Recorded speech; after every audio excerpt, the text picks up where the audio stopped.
Wantongwen jumped down from the third-floor window, the hem of her pencil skirt swaying gently as she landed soundlessly. She walked over to Lu Chun and reached out to tidy her loose side ponytail. "Well done, Lulu. When you jumped just now," Bark's eyes nearly popped out of his head. She murmured, barely holding back a laugh. "Ms. Wen, I'm level 15 now." Lu Chun also lowered her voice, barely containing her excitement. "Level 15. You're getting so strong, Lulu," Wantongwen said softly. Lu Chun grew a little bashful from the praise, but soon regained her bold, spirited air. She slung her machete over her shoulder and turned toward Bark. "Bark, are there any large units of city guards or security forces nearby?" Bark was directing his men to collect the fallen enemy's gear. At her question, he grabbed his walkie-talkie and fired off a quick inquiry. Crackling gunfire and shouts came through the speaker almost immediately. "Boss, we're on East 3rd Lane, trapped by a unit of city guards. At least 40 men, plus 2 light machine guns. We can't hold on much longer. East 3rd Lane, less than a kilometer from here. Cut through the abandoned machinery factory to get there." Bark set down the walkie-talkie, his expression turning grave. Lu Chun spun her machete in her hand. The blade caught the morning sunlight, casting a bright arc across her face. "Men, follow me." "Yes, Boss Lu." The 3 brothers Meng Shi, Yong Shi, and Gan Shi shouted in unison, their voices rumbling like 3 drums beating at once. Meng Shi pulled open the door of the captured armored vehicle, and its engine roared back to life. Yong Shi slung the newly repaired cannon ammunition belt over his shoulder with rough, forceful movements. Gan Shi cradled a crate of grenades in his arms, grinning like a child with a brand-new toy. Wantongwen watched Lu Chun's burning fighting spirit, unable to suppress the smile tugging at her lips. She shook her head lightly and fell in behind the group. Bark was equally fired up. He drew 2 hunting knives and clashed them together, then waved at the scavengers still looting bodies. "You all heard that? East 3rd Lane. 40 city guards. Heard it." Dozens of scavengers roared as one. "Scared? Hell no. Let's get him." "Who said they were scared? Step forward so I can see you." "Wasn't me. Nor me." The scavengers burst into laughter, their eyes glinting like hungry wolves, a stark contrast to their timid demeanor only minutes before. Before today, if these scavengers had been ordered to fight regular city guard troops head-on, most would have dragged their feet and found excuses to hang back. These were formal troops from the mobile city, equipped with armored vehicles, light machine guns, and professional combat training. The scavengers were nothing more than desperate outcasts picking over scrap. But things were different now. They had watched the twin-tailed girl cut down more than a dozen city guards as easily as chopping vegetables. They had watched the 3 bald brutes treat city guard soldiers like playthings. Bark led his men after the armored vehicle, while the scavengers charged forward howling, morale sky-high. Lu Chun marched at the front. Glancing back at the crowd behind her, she thought being a group leader felt pretty good. East 3rd Lane was a narrow commercial street. Buildings still stood as they had before abandonment. Rusted metal signs hung above doorways, and shattered shop windows were piled with decades' worth of dust. Deep down the lane, gunfire crackled intensely. More than 40 city guards had split into 3 squads, cornering 7 or 8 scavengers inside a derelict blacksmith shop at the lane's far end. 2 light machine guns were set up atop an overturned truck, firing in rotation. Bullets spat sparks off the shop's metal walls, pinning the people inside so they could not lift their heads. "What are you waiting for? Storm in." The city guard unit commander, a burly man in a dark gray uniform, barked. "Sir, the rats are huddled in corners. The machine guns can't cover every blind spot," a soldier reported. "Then throw grenades. Blow the building and everyone inside sky high." The officer waved his hand impatiently. "But sir, headquarters said to take prisoners if possible. These scavengers are connected to the intruders. We need to interrogate them," another soldier cautioned carefully. Headquarters also said the 2 intruders were trapped in the abandoned city. "Look how that's gone for a day and a night." "Trap my foot." "Blow it," the officer snorted. Then he heard a strange sound, heavy metal grinding over rubble. The abandoned vehicles at the lane mouth were smashed aside by tremendous force. A wheeled armored vehicle burst into view. Its large-caliber roof cannons swiveled slowly, its black muzzle locking onto their position. The officer's eyes bulged. "Armored vehicle? One of ours? What's it doing here?" He recognized the gear and fist insignia painted on its hull. No one answered him. Pouring out behind the vehicle were dozens of scavengers brandishing all sorts of weapons, screaming as they charged. And at the very front raced a girl in a pleated skirt with twin tails. "Open fire! Hold them back!" the officer shrieked. Both light machine guns swiveled toward the lane mouth, pouring bullets downrange. But Lu Chun moved faster than the gun barrels could turn. Boosted by ghostly energy, her 51-point agility turned her into a blur. She kicked off the wall to leap high. The machine gunner's eyes instinctively tracked her upward. They watched the twin-tailed girl twist midair, her machete slicing a cold, sharp arc. The gunners and their machine gun tripods went flying. Before the second gunner could close his mouth, Lu Chun landed and swept her machete sideways. Both machine guns are down. Charge, men. Meng Shi jumped down from the armored vehicle and crashed into the city guard formation like a cannonball. His fists flew, sending 2 soldiers flying at once, who crashed into comrades about to raise their rifles. Yongshi jumped down from the vehicle's opposite side. Wielding a thick iron pipe, his doubled strength sent 3 flanking city guards sprawling with a single swing. Ha! This is what a real fight looks like. Ganshi slung the cannon ammunition belt over his shoulder and plunged into the crowd. Every punch thudded through the air, shattering bones beneath the soldiers' bulletproof vests. Further back, Wantongwen stood on a raised platform at the lane entrance. She flicked her index finger twice, and 2 air projectiles struck 2 soldiers reaching for grenades.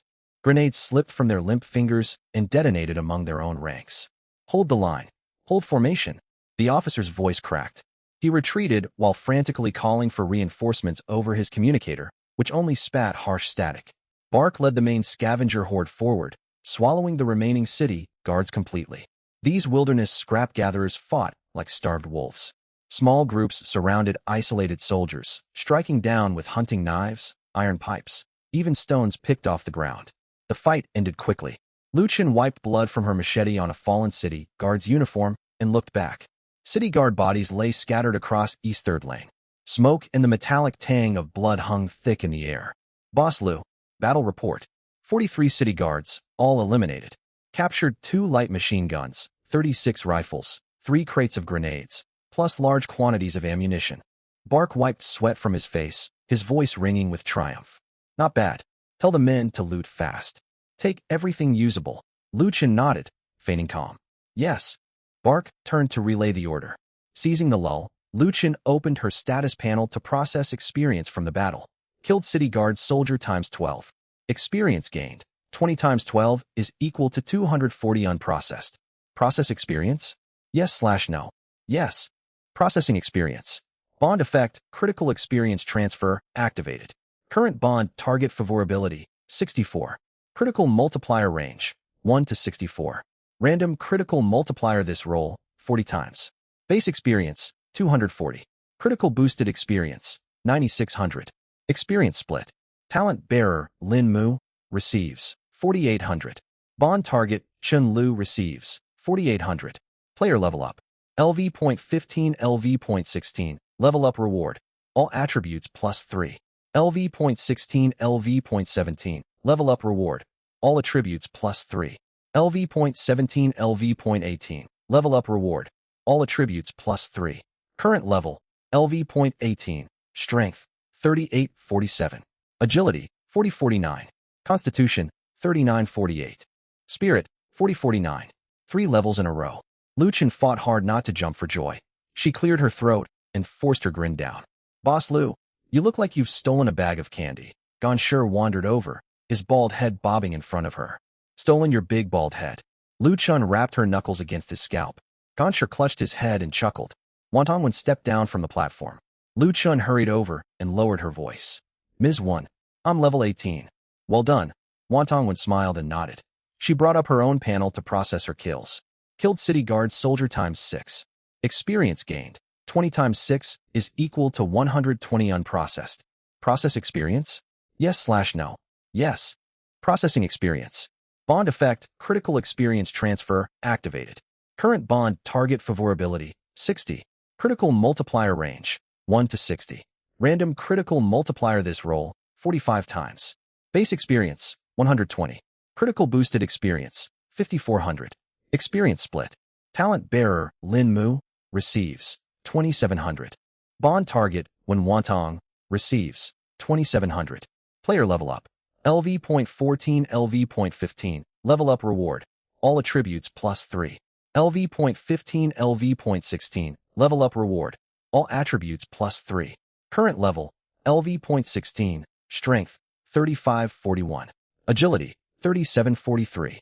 Constitution, 3642. Spirit, 8086. I leveled twice as well, Wantongwen said softly, sounding pleased. Amazing, Ms. 1. Your spirit is 86 now. Your air gun must hit so much harder. Luchin exclaimed excitedly. Mid-conversation, Bark trotted over again. Sweat still streaked his face, but his eyes burned brighter than ever. Boss Lu, we've spotted another unit. Less than 800 meters north. A security force squad is chasing some of our men. They've holed up inside an abandoned machinery part shop and are trapped. Roughly 35 security force members, he reported, barely containing his excitement. 35. Let's go. Lu Chun slung her machete over her shoulder and lifted her chin. Yes, Boss Lu. The Sher brothers roared, rattling nearby tin signs. The scavengers had barely finished looting. Pockets bulged with stolen magazines and grenades. Some slung newly stripped-down light machine guns over their shoulders. They set off without pause. 35 security force. Free gear for us. Right? I haven't gotten enough time with that last light machine gun. Give me another. I want grenades. The big booming ones. Watch where you throw those damn grenades. You nearly blew me up earlier. Nonsense. I aimed. The scavengers bickered as they marched, every face glowing with greedy anticipation. The group covered 800 meters in under 5 minutes. The abandoned machinery parts shop was a 2-story building. The ground floor had been retail space. The upper floor had once held warehouses and offices. Every window was shattered, leaving only rusted frames. 35 security force troops surrounded the building. Most massed at the main entrance, with others spread along the sides and back alley to block escape through broken windows. Their equipment was inferior to the city guards, no armored vehicles or heavy machine guns, but they were well supplied with rifles and grenades. The security force captain stood outside the main door, shouting through a megaphone. People inside, you are completely surrounded. Lay down your weapons and surrender. This is your final warning. A gunshot answered him. Bullets pinged into the ground at his feet, spraying rust fragments. The captain stepped back, his face darkening. Stubborn fools. Prepare to assault. Deploy flashbangs. First squad breaches the front door. Second squad climbs in through the second-floor windows. Hardly had he finished giving orders when screeching tire noise echoed behind him. The captain spun around. He saw the armored vehicle. His first thought was relief. City guard reinforcements had arrived. The city guards could be arrogant, but they showed up when you needed them. Then he saw who poured out behind the vehicle. Not dark-uniformed city guards, but ragtag scavengers wielding all kinds of weapons. At the front charged the twin-tailed girl in a pleated skirt. The captain's smile froze. Enemy attack. Before the words died on his lips, Lu Chun closed the distance. Her machete swept. She moved straight past him and cut down another soldier. The security force reacted, raising their rifles. Lu Chun was too fast. She wove through their ranks, and every swing of her blade brought a man down. 2, 3, 4. Lu Chun counted aloud, her excitement unrestrained. The Sher brothers charged in right behind her. Meng Shi grabbed one soldier by the collar and belt, hoisted him overhead, and hurled him into another man raising his rifle. Both crashed and tumbled across the pavement. Yong Shi had swapped his iron pipe for a captured rifle. He swung it like a club, smashing a soldier's helmet in with the stock. The man crumpled. Gonshir's tactics were wilder. He pulled grenade pins and kicked the live ordnance at enemy feet. He howled battle cries, his shiny bald head glinting in the chaos. Wantongwen held her elevated position in the rear, picking off the most dangerous targets with precise shots. One soldier about to hurl a grenade took a hit to the wrist.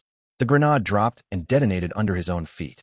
A marksman hiding behind cover aiming for Lu Chun took a hit to his rifle barrel. The weapon blew apart, showering him with metal shards.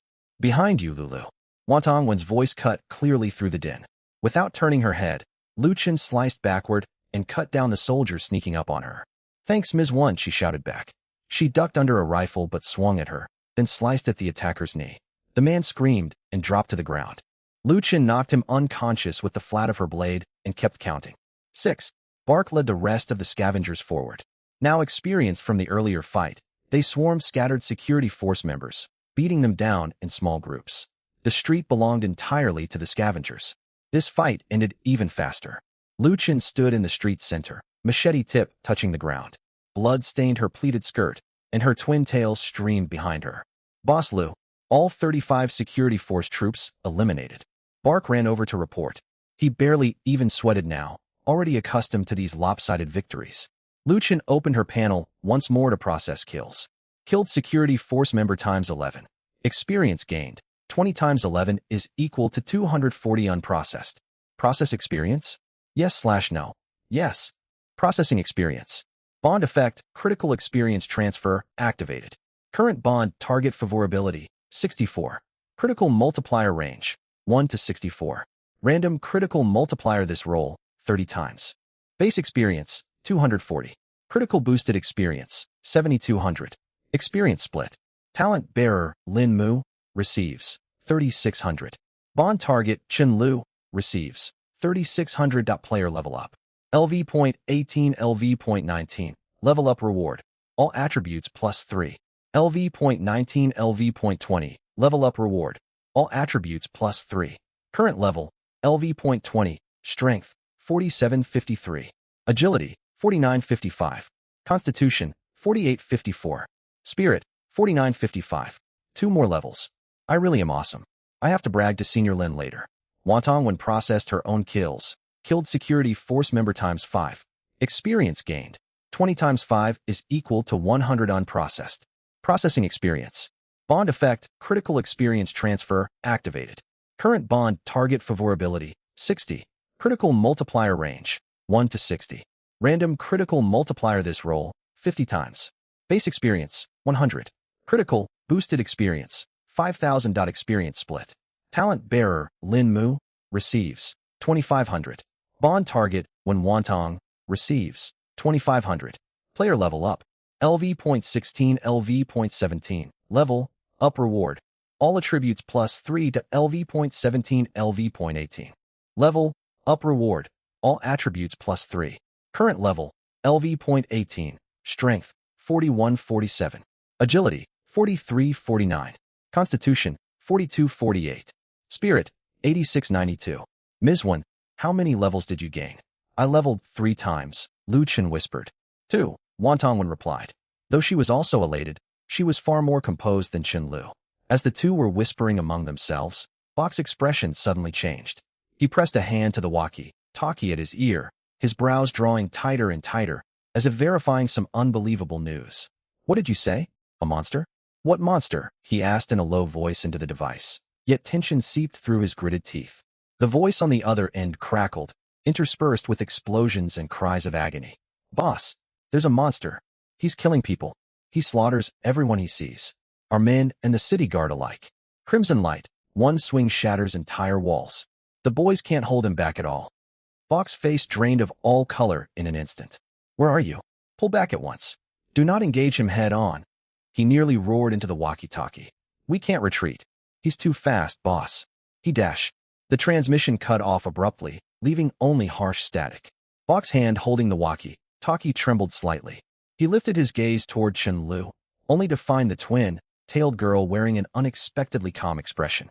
She stared at empty space before her eyes, as if observing something invisible to everyone else. Chen Lu was indeed seeing things no one else could. On her interface, the live stream from Divine Slayer was playing real-time footage. In the high-definition view, Zhao Hao stood in the center of a bullet-riddled street, blood dripping from the long blade in his grip. Dozens of bodies lay scattered at his feet. Some wore the tattered leather of scavengers, others the combat uniforms of the city guard. Corpses piled atop one another, and blood streamed across the ground into a dark, red rivulet. A smile played across Zhao Hao's face, not the wild excitement of battle-fueled adrenaline, but pure delight in slaughter itself. Trash is always trash. Killing so many brings me no joy. Where are the members of the household faction? Stop hiding. You've made me hunt far too long. Zhao Hao lifted his head and grinned toward the direction the live broadcast streamed. It's that maniac. Chen Lu stared at Zhao Hao's blood-stained face on her screen, a subtle tautness creeping into her tone that she barely noticed herself. When Wentong stepped to her side and pulled up her own interface for a look, on the high-definition feed, Zhao Hao advanced across the carpet of corpses, 2 underlings trailing behind him. One carried an axe over his shoulder, the other twirled a dagger between his fingers. Zhao Hao's publicly visible status panel showed he had reached level 23. Teacher 1. The senior is not here. Can we pull this off? Chen Lu's grip tightened unconsciously on her blade as she looked at Zhao Hao's ferocious visage on screen. When she had watched the stream before, she could casually mock him, comparing him to a grasshopper. That had been when the senior was nearby. Now that he had left for Iron Spine City, she realized that this grasshopper cast a far larger shadow than she had imagined. Lulu, what level are you now?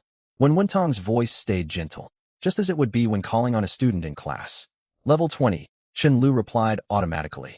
I am level 18, you are level 20. How great is the gap? He is only level 23. When Wentong pushed up her glasses and spoke in a level tone, Lu blinked in surprise. Besides, we have the ghost aura buff, boosting all attributes by 50%. He does not.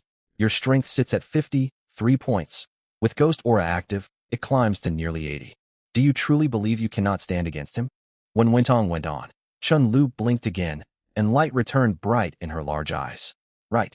She had only been thinking about how reckless Zhao Hao was and forgotten to run these numbers. Exactly. Who says he will win? If I level up a few more times, he won't stand a chance against me. I will take him down single-handedly. Lu's mouth curled upward as she spoke. Precisely. What we need to do now is level up quickly. Having finished, when Wentong turned toward Bulk. Bulk had been staring blankly at his walkie-talkie. He snapped back to attention at her call. Ms. Wen, what are your orders? Bulk had begun automatically addressing members of the household faction with deference. Where is the nearest city guard or security detachment? When Wentong asked calmly, Bulk hesitated. Should we seek out the city guard after what we heard about that monster? He cut himself short under her unyielding gaze and swallowed the rest of his sentence. Very well. I will find out right away. He grabbed his walkie-talkie, flipped through several channels, and fired off rapid inquiries. Ms. Wen, I have it. Less than 2 kilometers north, a large contingent of city guard is assembling. From radio chatter, they intend to move out and encircle several of our squads in the eastern district. How many men? Lu asked. Bulk swallowed hard. Roughly 100. 2 armored vehicles and 3 mortars in support. At that number, the surrounding scavengers fell dead silent. 100 city guard troops, 2 armored vehicles, 3 mortars. This was nothing like the small squads they had fought before. It was a proper large-scale force, equipped to wage a small-scale battle. Bulk eyed Lu cautiously, already mentally drafting words to urge caution. He held immense respect for their combat prowess, yet 100 regular soldiers was an intimidating prospect. Contrary to every expectation, Lu showed no trace of hesitation. A wolf-like glint sparked in her wide eyes. The corners of her mouth tugged upward. Perfect, the more the merrier. Bulk froze. The more the merrier? He wondered if he had misheard. Of course, a small group would not give me enough experience to level. 100 is just right. Lu twirled her machete in her hand, her manner bold and confident. Bulk opened his mouth to speak, yet said nothing in the end. His way of thinking simply did not align with theirs. For ordinary people, more enemies meant greater danger. For these people, more enemies meant better opportunities. What kind of logic was that? And yet, maddeningly, their logic actually seemed to hold. Boss, if Ms. Lu says fight, then we fight. A heavily bearded scavenger stepped forward, excitement blazing in his eyes. Right? 100 is nothing. We fought 3 waves earlier totaling more than 100, and we crushed them all. Another scavenger shouldered a newly seized rifle and shouted in agreement. Follow Ms. Lu for food. Follow Ms. Lu for battle. Follow Ms. Lu for fortune. Someone yelled. Dozens of scavengers roared in unison. Bulk looked at his men and barely recognized them. Only hours earlier, news of 100 city guard soldiers would have sent them running for their lives. Now they burned with fighting spirit, eager to charge straight into combat. He took a deep breath and pushed his lingering worries aside. Men, grab your weapons. Grab your weapons. Dozens of scavengers roared, their voices echoing through the steel canyons of the ruined city. Lu marched at the head of the column, her twin tails streaming in the morning breeze. The 3 Sure brothers followed close behind, the engines of armored vehicles rumbling in their wake. When Wentong walked amid the formation, Bulk's scavengers brought up the rear, their arms stuffed with captured magazines and grenades. Rifles and light machine guns were slung over their shoulders. As he marched, Bulk's mind drifted back to the description over the radio, that crimson blade light, walls shattered with a single strike. A killer who spared neither scavenger nor guardsman. He did not know how that monster related to Lu and her companions. Yet he suspected her sudden interest in the city guard's position and her talk of leveling had everything to do with that figure. Whatever came, the tall ones would bear the weight of disaster. He glanced ahead at Lu and Wentong, and much of his unease melted away.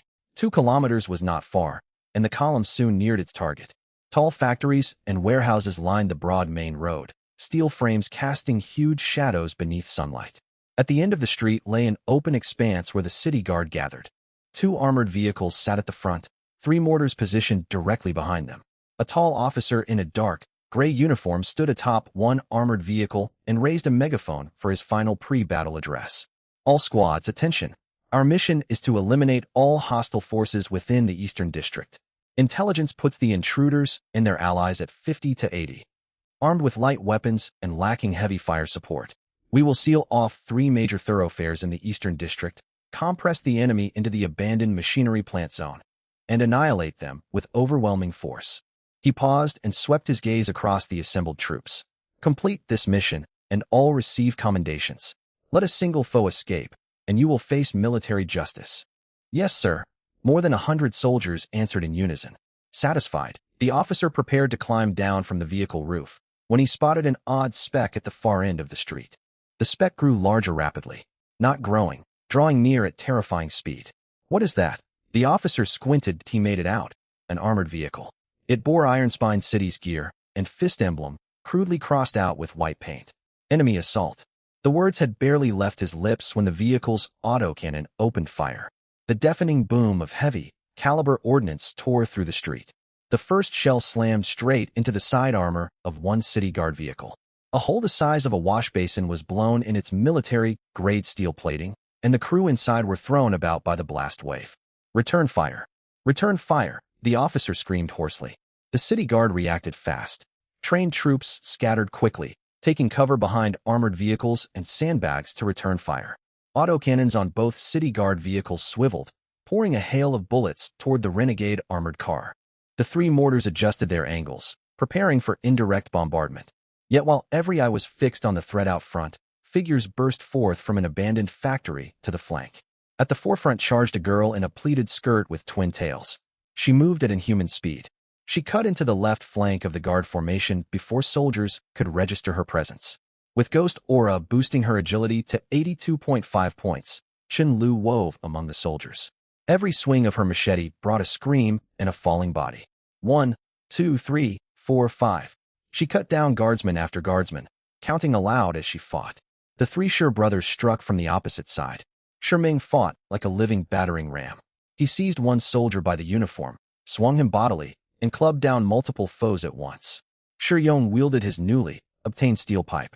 Doubled by his buff, each blow carried a heavy, whistling force. Shirgan improvised a new tactic. He had torn a truck door loose to use as a shield. Shield in one hand, grenades in the other. An unlit cigar was clamped between his teeth. Chase us. Surround us. Think you can push us around.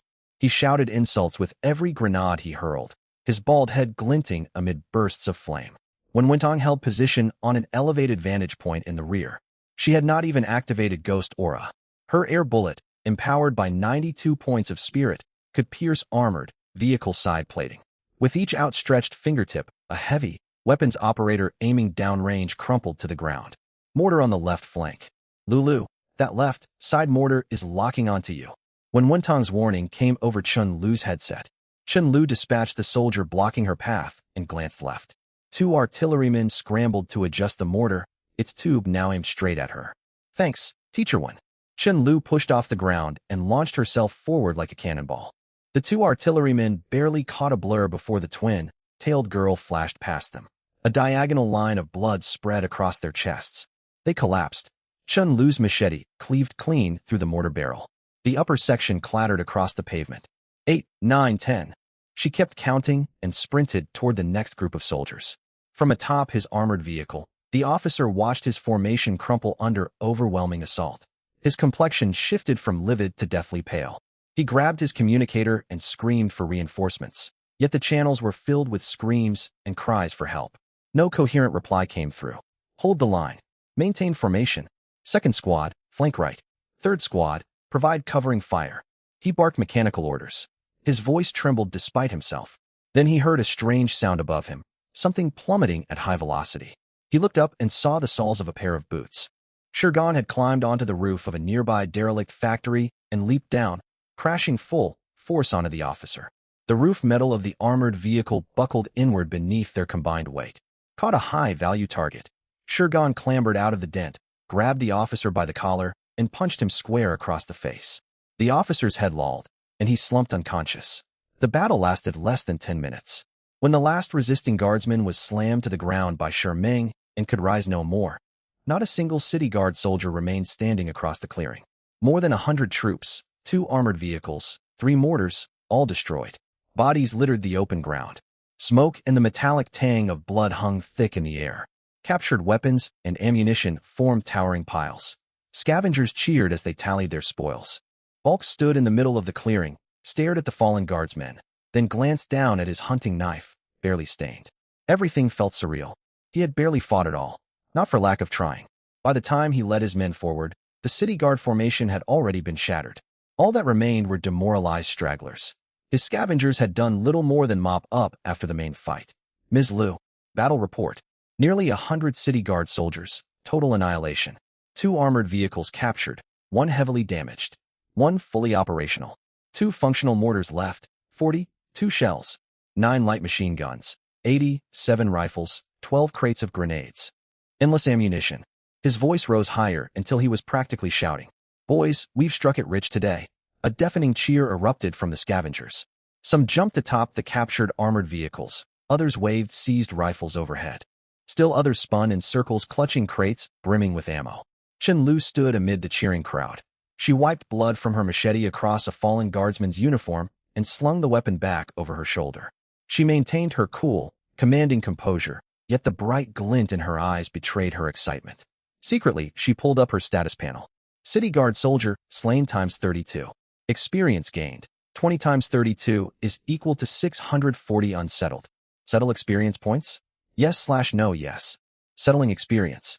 Bond effect, critical surrogate experience, activated. Bond target favorability, 64. Critical multiplier range, 164. Rolled critical multiplier, 30, fold random. Base experience, 640. Post, critical experience, 19200. Experience split. Talent holder, Lin Mu, receives, 9600. Bonded target, Chun Lu receives, 9600. Numbers flashed rapidly across the interface. Player level increased. LV.20 LV.21. Level. Up reward. All attributes +3. LV.21 LV.22. Level. Up reward. All attributes +4.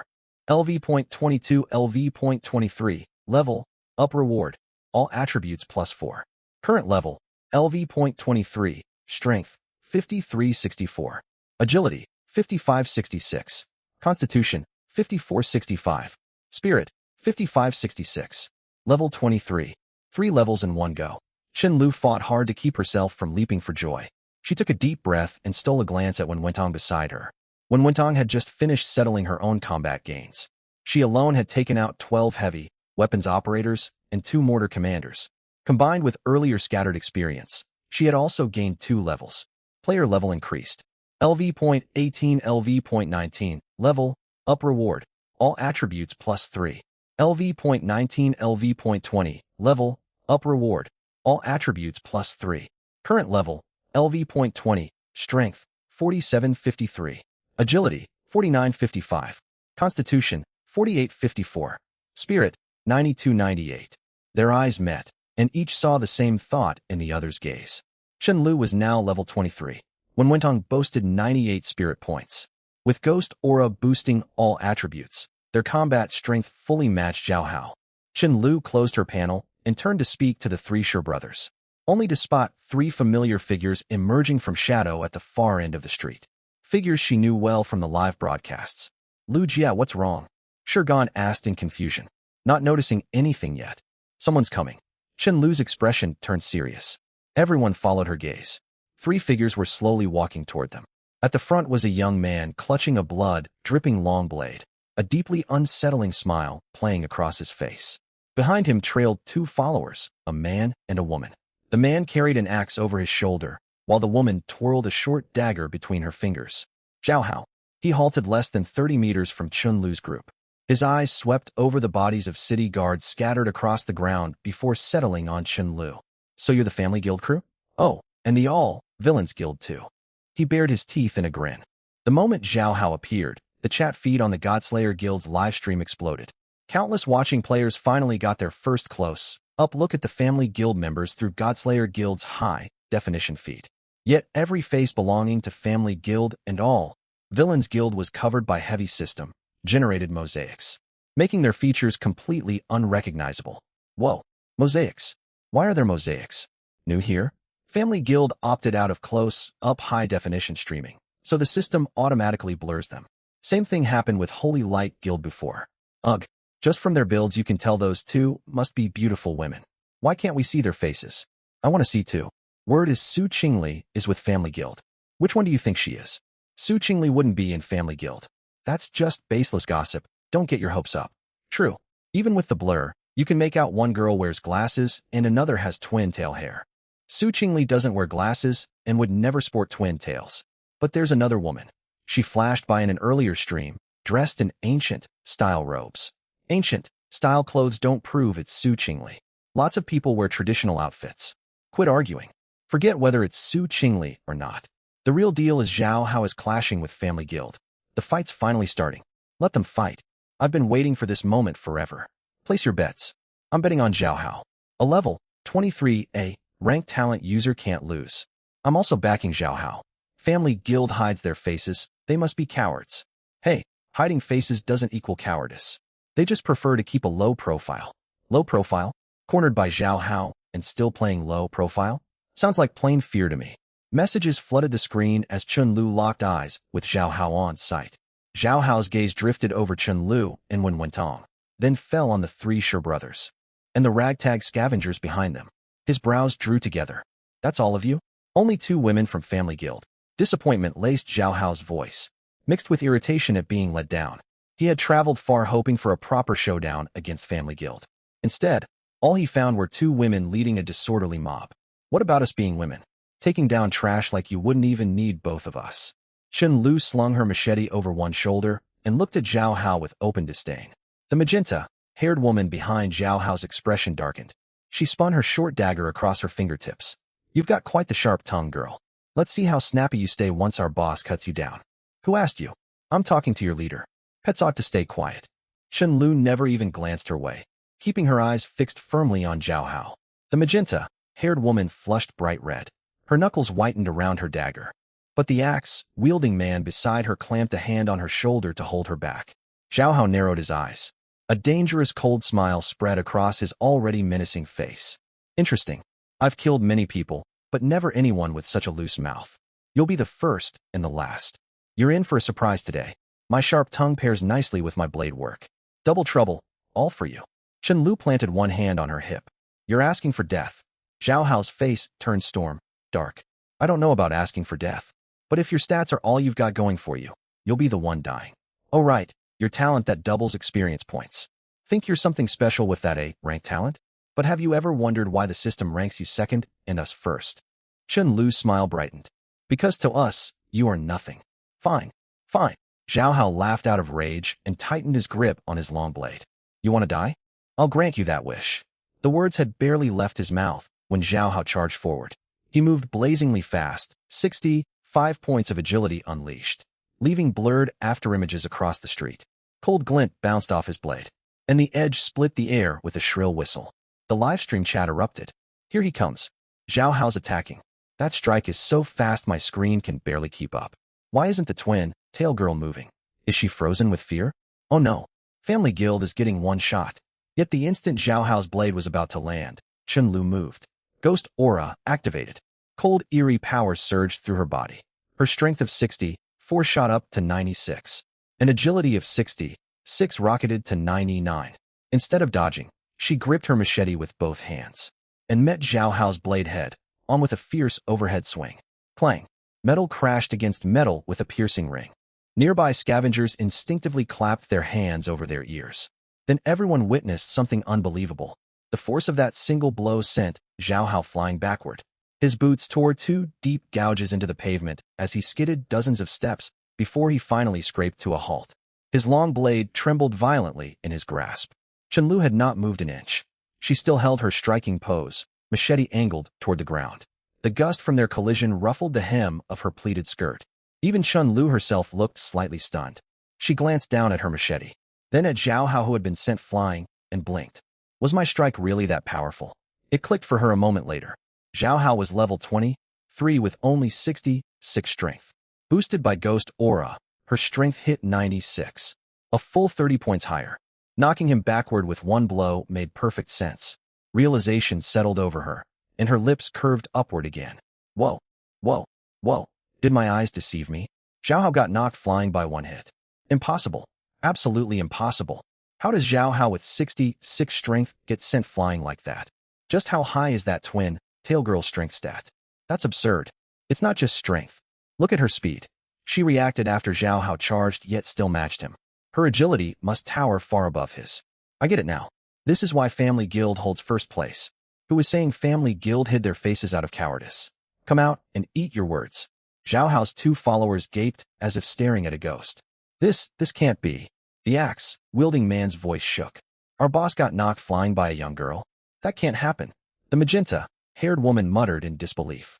No one took the blow harder than Zhao Hao himself. He steadied himself, stared at his shaking hands, then lifted his head and locked a venomous gaze on Chun Lu. Bloodshot veins threaded his eyes. Shock contorted his features. This is impossible. A woman cannot possess this much power. You cheated. You must have cheated.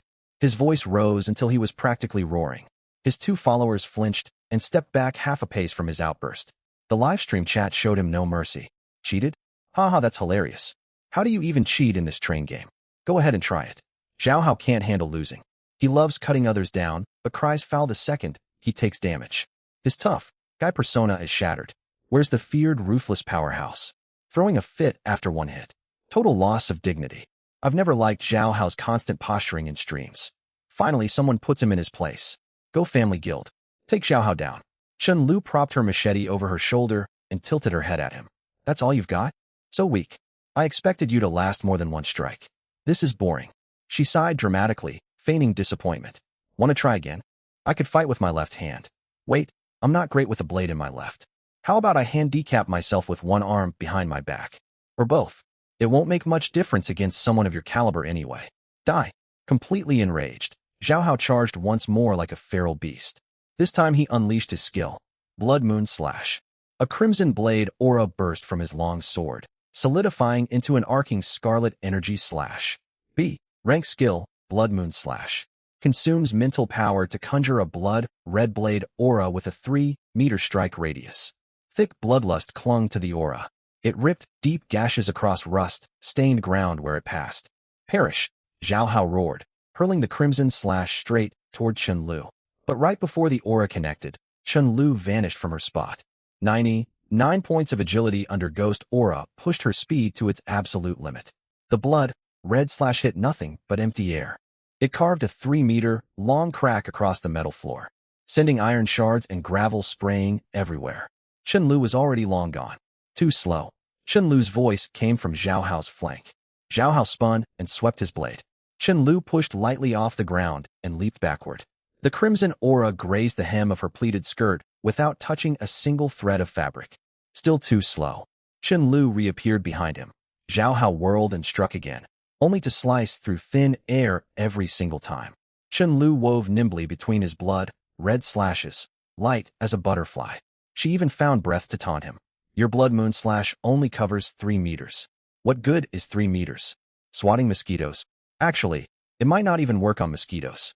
Mosquitoes fly faster than you do. You're sweating buckets. Want a break? I'll wait for you to catch your breath before we keep going. Zhao Hao's breathing grew ragged. Veins bulged on his forehead, his eyes burning crimson. Shut up. Just shut up. He swung his blade faster and faster, yet his aim deteriorated. Chun Lu watched coldly. This was exactly what she had been waiting for. Zhao Hao's mental state had crumbled completely. His swordwork grew sloppy, and the gaps between his blood moon slashes widened. Now was her chance. Chun Lu's gaze sharpened. Instead of evading, she closed the distance the instant Zhao Hao's swing fell empty. Her machete traced a frigid arc and crashed down toward his right shoulder. Zhao Hao's pupils constricted. He could not bring his blade up to block in time. Squelch. The machete tore open a bone, deep gash across his shoulder. Blood soaked half his torso instantly. Zhao Hao grunted and staggered backward 2 steps. Chun Lu did not let up. She pressed in close right behind him and struck again. This blow landed on his left ribs. Another spray of blood flew. Then his thigh. Then his back. Then his arm. Chun Lu darted around Zhao Hao. Every brief pause marked a fresh new wound. Her strikes were clean and precise. She deliberately avoided fatal vital points. Yet each cut brought him searing agony. Zhao Hao flailed his long blade desperately, trying to counterattack. But the gap between 65 and 99 agility was the difference between an adult and a small child. Every one of his attacks unfolded in slow motion to Chun Lu. None of her blows could be dodged by him. The tone of the livestream chat shifted entirely. I knew Zhao Hao didn't stand a chance. The train game rankings are fair. Go Family Guild. Who claimed Zhao Hao would crush Family Guild? Show yourself. How's that taste? Ha ha. Where are all those people hyping Zhao Hao up earlier? Vanished all of a sudden. Still here. But all I can say now is, Family Guild is incredible. Truly worthy of rank 1 in Sector 67. Her combat power is insane.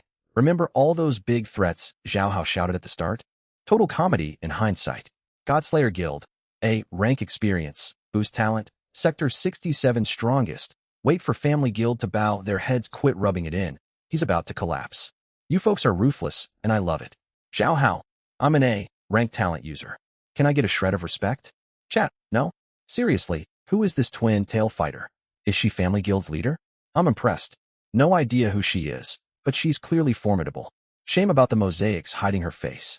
A warrior maiden who handles Zhao Hao with ease. Count me as a fan. Zhao Hao once told others to run and prepare for death. Now he's getting outmatched by a young girl. Humiliation at its finest. Ha ha ha, he was so arrogant before. Can't even fight back now. Godslayer Guild? More like Doomslayer Guild. Agreed. Doomslayer Guild for real. Vote to rename Godslayer Guild to Doomslayer Guild. Type 1 if you agree. 111111111. Zhao Hao's 2 followers stared in horror as their leader was cut down blow by blow. All color drained from their faces. Boss, the axe-wielding man roared and charged forward with his axe raised. The magenta-haired woman gritted her teeth, twirled her dagger, and flanked him from the side. They moved in well-practiced coordination, clearly experienced partners in combat. Yet they had picked the wrong opponents. Before they could get far, invisible compressed air projectiles slammed into both of them. Simultaneous explosions ripped through their chests. The axe-wielding man stared down at the gaping hole piercing his torso. His lips parted soundlessly. His axe clattered onto the ground. The magenta-haired woman crumpled without a scream. Her dagger slipped from her grasp. When Wantong lowered her right hand, held in the shape of a pistol, faint residual warmth lingered at her index fingertip from the highly compressed air. Her expression stayed calm, as if she had just swatted away 2 insignificant pests. Whoa, instant takedowns. What skill is that? Point your finger and things explode? Another Family Guild member. This glasses-wearing woman is also with them. What an unbelievable lineup Family Guild has. 2 women wiped out the entire Godslayer Guild party. Technically, one handled the main fight, the other mopped up the underlings. I'm jealous. My train car is filled with guys surviving on hardtack biscuits. Didn't Family Guild have more members?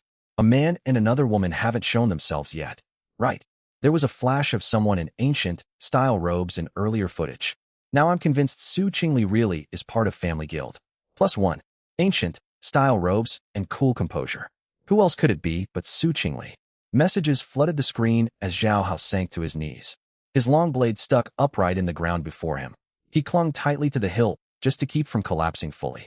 Scores of wounds covered his body. His dark gray combat uniform was soaked through with blood, and a dark red puddle pooled beneath his knees. Still he stared fixedly at Chun Lu. His eyes burned with unyielding resentment and disbelief. He could not understand why he had lost. Memories drifted back to when he first entered the game.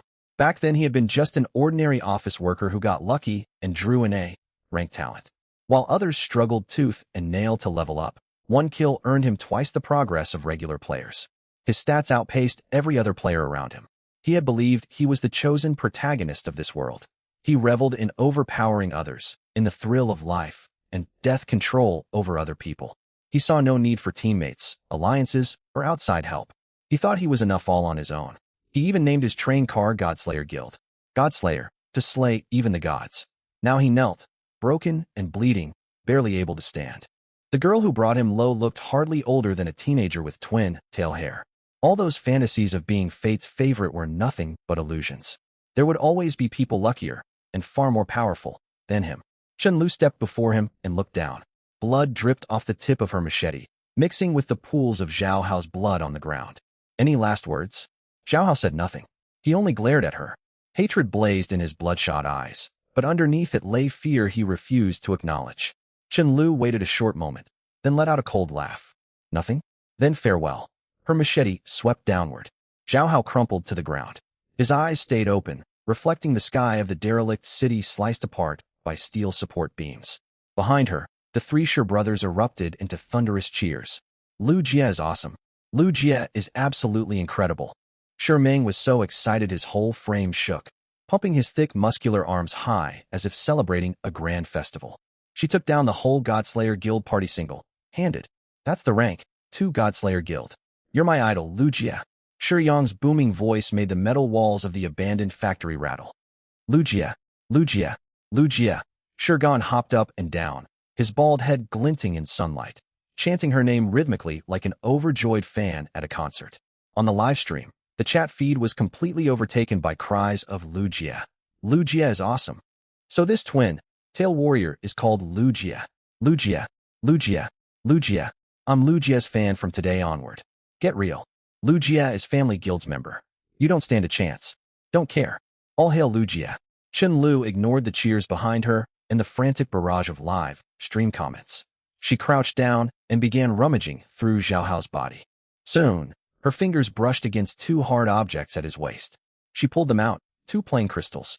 One was the initial crystal issued when the Godslayer and Holy Light teams formed their party. The other must have come from somewhere else. Its luster was dimmer than the starting crystal, yet it still glowed faintly. 2 of them. Not bad. Chen Lu weighed the crystals in her hand, a satisfied smirk tugging at the corner of her mouth. The moment she stowed the crystals away, the Godslayer's live stream window began to flicker. The frame froze on Zhao Hao's corpse sprawled across the ground. Cold countdown numbers appeared along the edge of the screen. 3, 2, 1. The live stream window went completely black, turning into a small gray box on the interface with a line of text displayed. Godslayer team. Total annihilation. The Godslayer's broadcast went dark. Yet the spectator-trained players were far from satisfied. They flooded into the family team's live stream instead. Though the family team's feed remained a blurry, long, distance shot, too indistinct to make out anyone's face, that did nothing to dampen the flood of comments. Came over from Godslayer. Sister Lu is insane. Also from Godslayer. Sister Lu is unstoppable. When do we get HD footage of Sister Lu? I want to see her real face. Me too. Who wouldn't want to see that twin-tail beauty? I declare the Sister Lu fan club is officially founded. Anyone joining? Me. I'm first in line. Amid the overwhelming flood of Sister Lu rocks messages, viewers gradually spotted another detail. Wait a second, is the family team feed split screen now? Split screen? Where? I don't see it. Look closely. The picture is split top and bottom. Up top is Sister Lu in the ruined city, and down below there's another view of what looks like a huge hall. It really is split. I can see 2 figures down there, but they're way too blurry to identify. What's with the split screen? How did this happen? Could it be the other 2 members of family team? I always thought there were 4 of them, not just 2. So family team split their forces? 2 separate groups? Does that mean the lower view shows that guy we saw before and the woman in ancient-style robes? Definitely. Chen Lu and the glasses, wearing woman, are in the ruined city. The other 2 must be somewhere else. No clue what they're up to. Wait, look at the background in the lower frame. Isn't that a great hall? There's a gear and fist emblem on the wall. Gear and fist? That's Ironspine City's symbol. Holy hell. Members of family team broke into Ironspine City itself? What? Into the mobile metropolis? Are they out of their minds? That explains everything. That's why Ironspine's forces in the ruined city are so disorganized. They got their home base raided. Respect for this strategy. Tie down the main enemy force in the ruins while sending a strike team to hit their home. Absolute genius tactics. The comments section exploded all over again. Meanwhile, another observation quietly spread through the chat.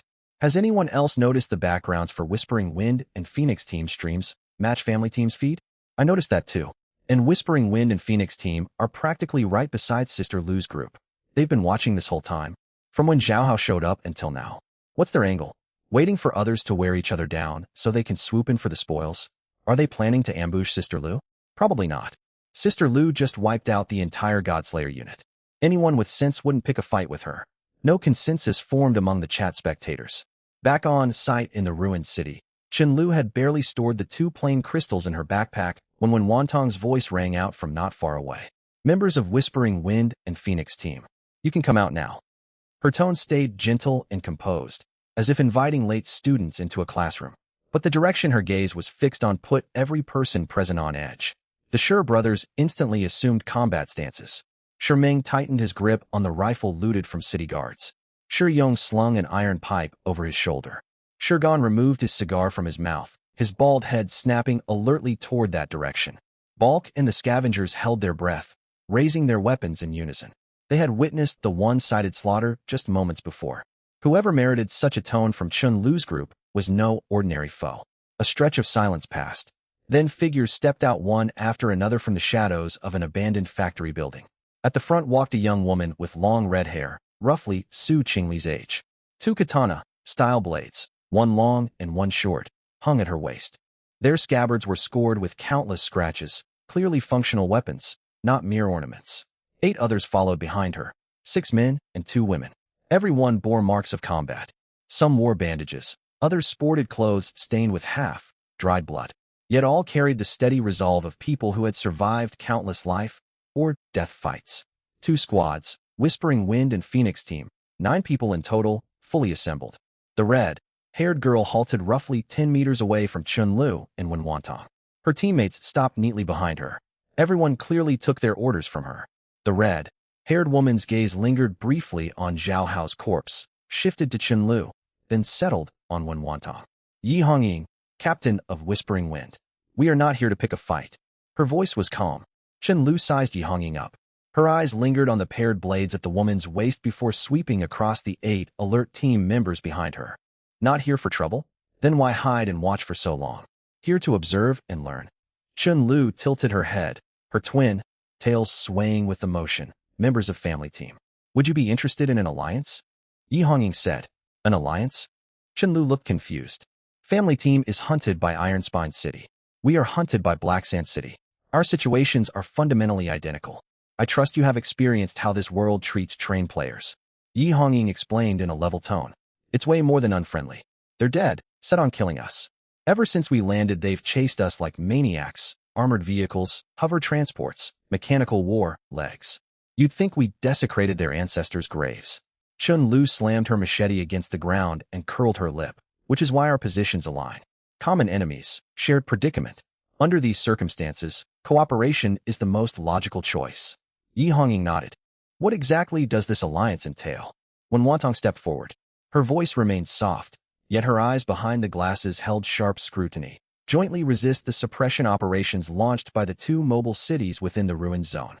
Yi Hongying gestured toward distant buildings still billowing black smoke. The main forces of Iron Spine and Black Sand are scattered all across this area, searching block by block for us. If they consolidated, they would be nearly unbeatable, but to widen their search radius, they split their manpower into dozens of small detachments. That is our opening. She traced a circle in the air with her finger. Each detachment numbers 30 to 50 soldiers, equipped with light armor and machine guns. That sounds formidable, yet picking them off one by one is well within our capabilities. My squad has already eliminated 4 such search teams in the southwest sector. Even so, at least 12 more detachments operate in that region. Fighting separately, our 2 groups will make far too slow progress. If we join forces and share intelligence, we can take out far more enemy units before they realize what is happening. By the time they pull their troops back to consolidate, we will possess enough strength to stand against them head-on. Chun Lu and Wen Wantong exchanged glances. Wen Wantong gave an almost imperceptible nod, which Chun Lu caught clearly. We were already doing exactly that. You are welcome to join us. Chun Lu turned back and grinned at Yi Hongying. Relief showed plainly on Yi Hongying's face. Her teammates relaxed their tense shoulders. Several murmured quietly, audible joy in their voices. One ground rule, though. Loot goes to whoever claims it. Alliance or not, spoils stay separate. Chun Lu held up one finger, her twin tails swinging as she tilted her head. Yi Hongying's mouth twitched slightly, but she quickly regained her steady composure. Agreed. Loot by right of capture, intelligence shared, mutual backup against overwhelming foes. Fair terms. Then it's settled. Bulk. Chun Lu slung her machete over her shoulder and shouted toward the rear. Bulk had been crouched nearby counting ammunition crates alongside scavengers. At the call, he jumped to his feet and hurried over. Miss Lu, give your orders. He bowed far more naturally than before, thoroughly accustomed to his role. Where are the nearest city guard or security patrols? Bulk snatched up his walkie-talkie, flipped through channels, and fired off quick inquiries. Fragmented replies crackled out of the speaker. He nodded as he listened, comprehension dawning on his face. Miss Liu, intel incoming. Less than 1 kilometer south, a security detachment is searching abandoned apartment blocks. Roughly 40 men, no armored vehicles, only 2 light machine guns. 40 security troops? Perfect, that's our target. You coming? This will be our first joint battle. Chen Lu looked over at Yi Hongying. Yi Hongying nodded, her hand resting on the hilt of her katana. Lead the way. The group set out shortly afterward. Chen Lu and Wen Wantong marched at the front. The Shi brothers followed behind in their captured armored vehicle. Bulk led dozens of scavengers flanking the vehicle. Every man carried extra magazines and grenades, morale soaring as if heading for a festival. Yi Hongying advanced with the 8 members of Whispering Wind and Phoenix team on the other side of the column. Her eyes swept over the scavengers, watching them chat cheerfully, carrying newly seized rifles and light machine guns while rehashing the prior fight. She frowned faintly. Why do these native inhabitants fight alongside you? She quickened her pace to draw a level with Chen Lu, genuine puzzlement in her tone. Chen Lu glanced back at her, blinked her big eyes, and flashed a crafty smile. Because they want to. Yi Hongying was stung by that vague answer, clearly unsatisfied. When Wantong chuckled softly beside them and spoke. We gave them what they crave. In this world, some things matter more than survival. And those things happen to be resources we hold in abundance. Yi Hongying fell silent for a moment, processing those words. Then she shifted topics, her gaze moving back and forth between Chen Lu and Wen Wantong. She hesitated before speaking carefully. Is family team only 2 people? Her question was phrased cautiously, yet her meaning was plain. She had watched family team stream. Blurry footage had hinted at 4 figures. Now only 2 were present. Had the others perished, or were they occupied elsewhere? Unwilling to bluntly ask about casualties, she resorted to indirect probing. When Wantong's lips curved into a meaningful smile, offering no reply. Chen Lu shifted her machete to her other shoulder, grinned at Yi Hongying, and likewise said nothing. Yi Hongying grew confused by their loaded silence. She was about to press further when a young female team member with a ponytail hurried over and whispered in her ear. Captain, check the live stream. Family team's feed right now. Yi Hongying blinked, pulled up her interface, and opened family team's broadcast. Her pupils constricted sharply.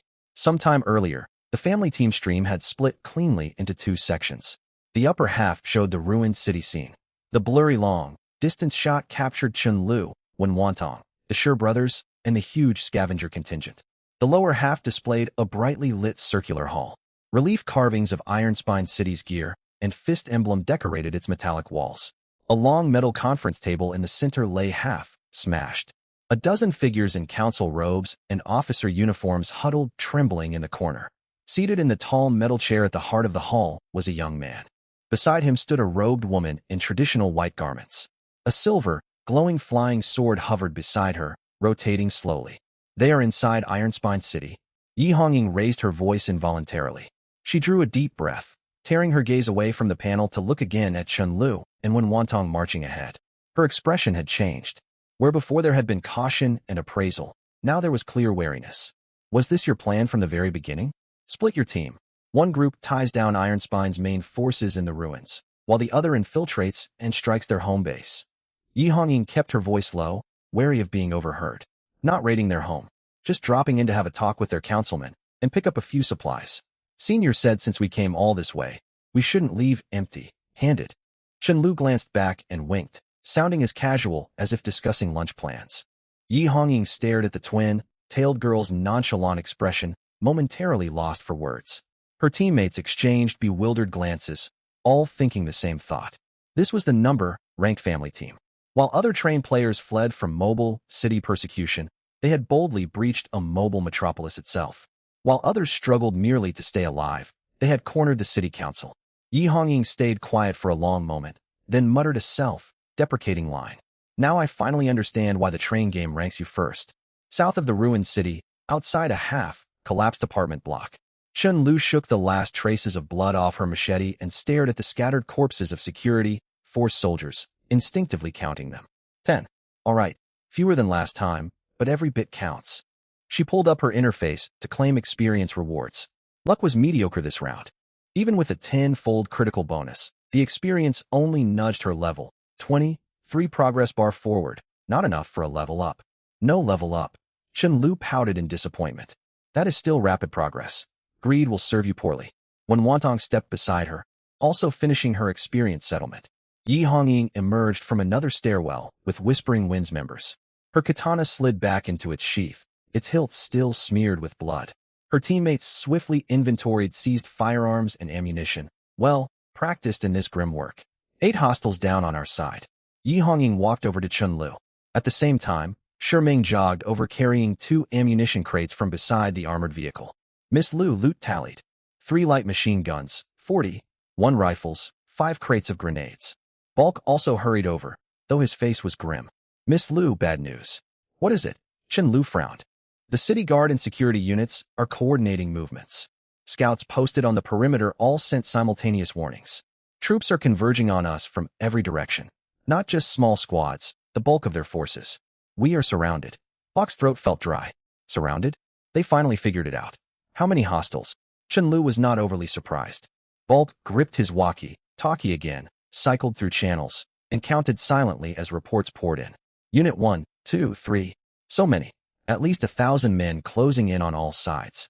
Wait, not only Iron Spine troops. Black Sand City forces are here too. Over 2,000 total. They are operating in joint formation. Bulk's voice trembled. Chen Lu fell silent. 2,000 enemy combatants meant dozens of heavy machine guns, more than a dozen mortars, and an unknown number of armored vehicles. So this is the decisive battle. Their numbers are quite overwhelming. Yi Hongying's voice cut through the hush. She breathed deeply, her right hand drifting to her sword hilt. Raw numbers are not our greatest concern. The real threat is concentrated heavy firepower. When Wantong adjusted her glasses, her tone uncharacteristically grave, she pointed towards silhouettes of smoke, choked buildings in the distance. Earlier their heavy ordnance was spread across dozens of detachments. Each squad only had 1 or 2 light machine guns, occasionally a single mortar. But 2,000 soldiers massed together can bring all that firepower to bear at once. Barrages from dozens of heavy machine guns and simultaneous mortar bombardment cannot be evaded by speed or agile movement alone. True, concentrated heavy fire leaves nowhere to hide. No matter how fast you move, you cannot outrun artillery shelling.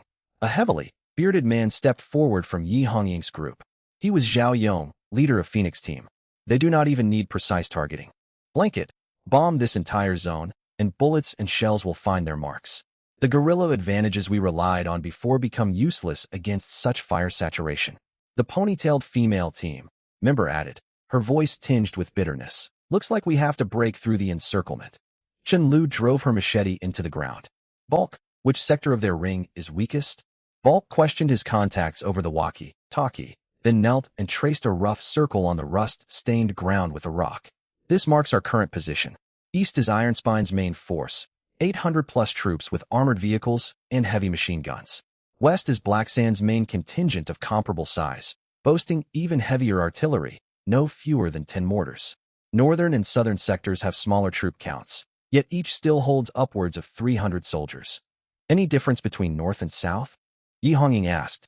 The south is crossed with derelict factories and warehouses, good for close quarters urban fighting. The north opens out toward the edge of the ruined zone. If we smash through the northern line, we can quickly escape out into the wastelands. Bulk traced across his crude map with his finger. What's the point of charging into the wasteland? There's no cover out there, and nowhere to maneuver for guerrilla tactics. They'll hunt us down. Zhao Yong shook his head. Not necessarily. To the north lies the edge of the derelict metropolis, and Iron Spine City's trestle bridge points that way. If we break out north, they might think we're going for the trestle bridge. Wanting Wintong spoke up suddenly. She crouched down and tapped the northern spot on the map with her finger. Storm the trestle bridge? That's walking straight into a trap. Zhao Yong frowned. Exactly. That's what they'll think too. If they believe our target is the trestle bridge, they will shift part of their northern troops to defend it. Then gaps will open up in their actual encirclement. Wintong lifted her head and said. Yi Hongying nodded thoughtfully.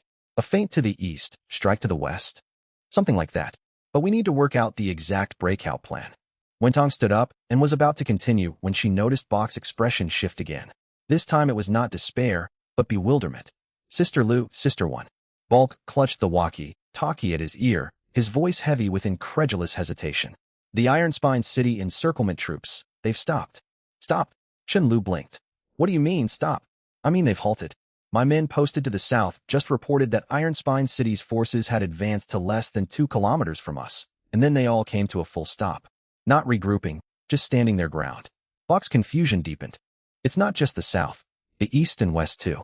Every single Iron Spine City unit has stopped moving. What about Black Sand City's troops? Yi Honging pressed. They're still advancing. They haven't caught on yet, and keep closing in on our position. But Iron Spine City's forces are definitely stationary. I've had it confirmed 3 times. Everyone exchanged uneasy glances. They had just been debating how to break out, yet half the enemy force had inexplicably ground to a halt. The abrupt turn of events left them all at a loss. Could it be a trap? Pretending to stop to lull us into complacency, waiting for us to show weakness before closing in all at once. Zhao Yong was the first to speak, his tone sharp with caution. Unlikely. If it were a trap, there would be no reason to let Black Sand City's troops keep pushing forward. It would make far more sense for both sides to hold their positions. Yi Honging shook her head. So why would Iron Spine City halt? It's not as if they suddenly developed a conscience. No one could answer that question. Just then, Shurgan poked his bald head over the top of the armored vehicle and pointed toward Iron Spine City in the distance. Look over there. Someone's coming. All heads turned at once. At the far end of the road leading from Iron Spine City, a lone figure in a dark, gray officer's uniform walked toward them. He carried no weapon, held both hands high above his head, and gripped a makeshift white cloth. The white flag fluttered in the morning breeze like a startled dove. A city guard officer? Coming alone? What's this about? Shermang narrowed his eyes and folded his muscular arms across his chest instinctively. He's flying a white flag. He's here to negotiate. Wentong pushed her glasses up, a pensive glint in her eyes behind the lenses. Negotiate? Now of all times. Yi Honging furrowed her brow. We just wiped out hundreds of their men. What could they possibly want to negotiate with us about? It is precisely because we wiped out so many of their men that they want to talk. Chen Lu let out a short laugh. She slung her machete over one shoulder and turned toward Wentong. Teacher Wen, did Senior pull something off on his end? Wentong said nothing. Only the corners of her mouth lifted in a subtle smile, a silent understanding shared only between her and Chen Lu. Let him come over. Let's hear what he has to say. Chen Lu waved at Balk. Balk hesitated, then picked up his walkie-talkie and gave the order to stand down. Several scavengers on forward watch stepped aside. The officer kept his hands raised with the white flag and advanced step by step until he stood before them. He looked around 40 years old. His dark, gray officer's uniform was immaculately pressed, and the metal ribbons on his chest marked his high rank within the city guard. Yet his face was ashen, fine beads of sweat glistening on his forehead. I am Fong Duo, Deputy Commander of Iron Spine City Guard. I come to negotiate on the direct orders of the council speaker. His voice remained steady, though the hand hanging at his side trembled faintly. The speaker? I thought your speaker was safe inside Iron Spine City. Why is he suddenly thinking about us, outsider intruders? Chen Lu tilted her head. Fong Duo's complexion paled further. He stared at the twin-tailed girl, his Adam's apple bobbing, words sticking fast in his throat. Iron Spine City, Council Hall. Lin Mu sat in the tall metallic high-back chair that had once belonged to Iron Spine City's speaker, gazing at the assembly of trembling counselors before him. These powerful figures, who ordinarily held the fates of more than 100,000 people in their hands, huddled in the corner of the chamber. Some bowed their heads, too afraid to meet his gaze. Others surreptitiously wiped sweat from their brows with their sleeves. A few had lips that quivered non-stop, unable to utter a single word. Su Qingli stood at his side, an iron sword hovering beside her, rotating slowly. Her expression stayed cool and aloof, yet every counselor who met her gaze involuntarily shrank further back. Gentlemen, there is something I need you to cooperate on. Lin Mu leaned back in the chair, his tone casual, as if chatting with an old friend. Every counselor in the corner shuddered. Please speak. Director Colt was the first to reply. The white-haired head of the technology department looked deathly pale, not daring to straighten his lopsided monocle. Issue the order. Halt all suppression operations inside the derelict metropolis. Have your troops hold their positions for the time being. Lin Mu lifted an index finger and traced a circle in the air. 3 full seconds of dead silence fell over the council hall. Then pandemonium erupted. Impossible. Absolutely impossible. Call off the operations? Do you know how many forces we mobilized for this crackdown? 3,000 city guards, 2,000 security troops, dozens of armored vehicles. You expect us to stop everything with one sentence. Chief Barlow snapped his head up, his coarse, featured face flushed bright red. He is right. We cannot stop. Another counselor shot to his feet, his voice booming so that the hall hummed. We are Iron Spine City's counselors, not puppets to be manipulated. Do you think one man and one sword can make us betray the interests of our entire city? Su Qingli said nothing. She merely lifted her fingers slightly. The floating flying sword rang out with a clear, sharp tone. Its blade shuddered and moved forward. It was not fast, almost leisurely. It traced a graceful arc through the air, point angled downward, sweeping one counselor's head after another. Silver light flashed across each face, the gust of wind it stirred brushing their hair, cold and piercing. The first counselor beneath its path began to chatter his teeth. The second froze rigid as a statue. The third, the fourth, the fifth. When the sword circled back to hover beside Su Qingli, the hall was so quiet you could hear a pin drop. The elderly counselor who had been pounding the table moments earlier sat stiffly back in his seat, hands folded neatly on his knees, meek as a schoolboy. Chief Barlow's coarse features remained, but all color had drained from his skin. His lips parted and closed, yet no sound emerged. Now, does anyone else wish to object? Lin Mu's gaze swept across every person present. Not a single voice rose. Excellent. Then let it be done. Lin Mu nodded. Derelict Metropolis. Feng Duo, still bearing the white flag, forced out his message despite his ghastly complexion. We have received direct orders from the speaker. Effective immediately, all military operations by Ironspine City against the outsider intruders are terminated. All units are to hold their current positions. The encirclement has been lifted. You are free to leave whenever you wish. He paused and went on. Alternatively, you may travel to Ironspine City. The speaker wishes an audience with you. The speaker? Chen Lu blinked and exchanged a glance with Wentong. Both of them smiled. It was no speaker who wanted to see them. It was Lin Mu. Wentong turned toward Yi Hongying and her team. We are going to Ironspine City. What about you? Yi Hongying looked taken aback. Ironspine City? Are you seriously going to meet the speaker? A female team member with a ponytail blurted out, utterly astonished. The speaker? Of course not. Wentong smiled. Zhao Yong glanced at the split screen feed from Family Number's live stream, showing the young man seated in the high-backed metal chair and the white-robed woman beside him. Did the other two from Family Number pull off something big? Zhao Yong mused aloud. We don't know the full details ourselves, but it is obvious Senior has done something extraordinary. Chen Lu slung her machete over her shoulder and grinned. Anyway, we're heading to Ironspine City to find Senior. What's your call? The three Sure brothers stepped forward in unison the instant she finished speaking. We're sticking with Sister Lu. Where Sister Lu goes, we go. Sherming puffed out his chest, his muscles bulging beneath his vest. Right? What concerns Family Number concerns us. Shiyong shouted so loudly nearby scavengers winced and covered their ears. And it's a mobile metropolis. Who wouldn't want to see what it's really like inside? Shurgan's bald head practically glowed with excitement. Chen Lu fought back a grin at their show of loyalty, nodding with deliberate composure before turning back to Yi Hongying and Zhao Yong. Yi Hongying and Zhao Yong traded looks, neither answering at once. Yi Hongying walked over to her own squad. Several team members closed in around her, speaking in quick, hushed tones. We know nothing about conditions inside Ironspine City. Isn't it far too risky to march straight in? The ponytailed woman spoke first, heavy with worry. Risk is unavoidable, but staying here is no safer. Ironspine City's troops may have halted, but Blacksand City's haven't. I sent scouts out. Their encirclement keeps tightening. They will reach our position in no more than half an hour.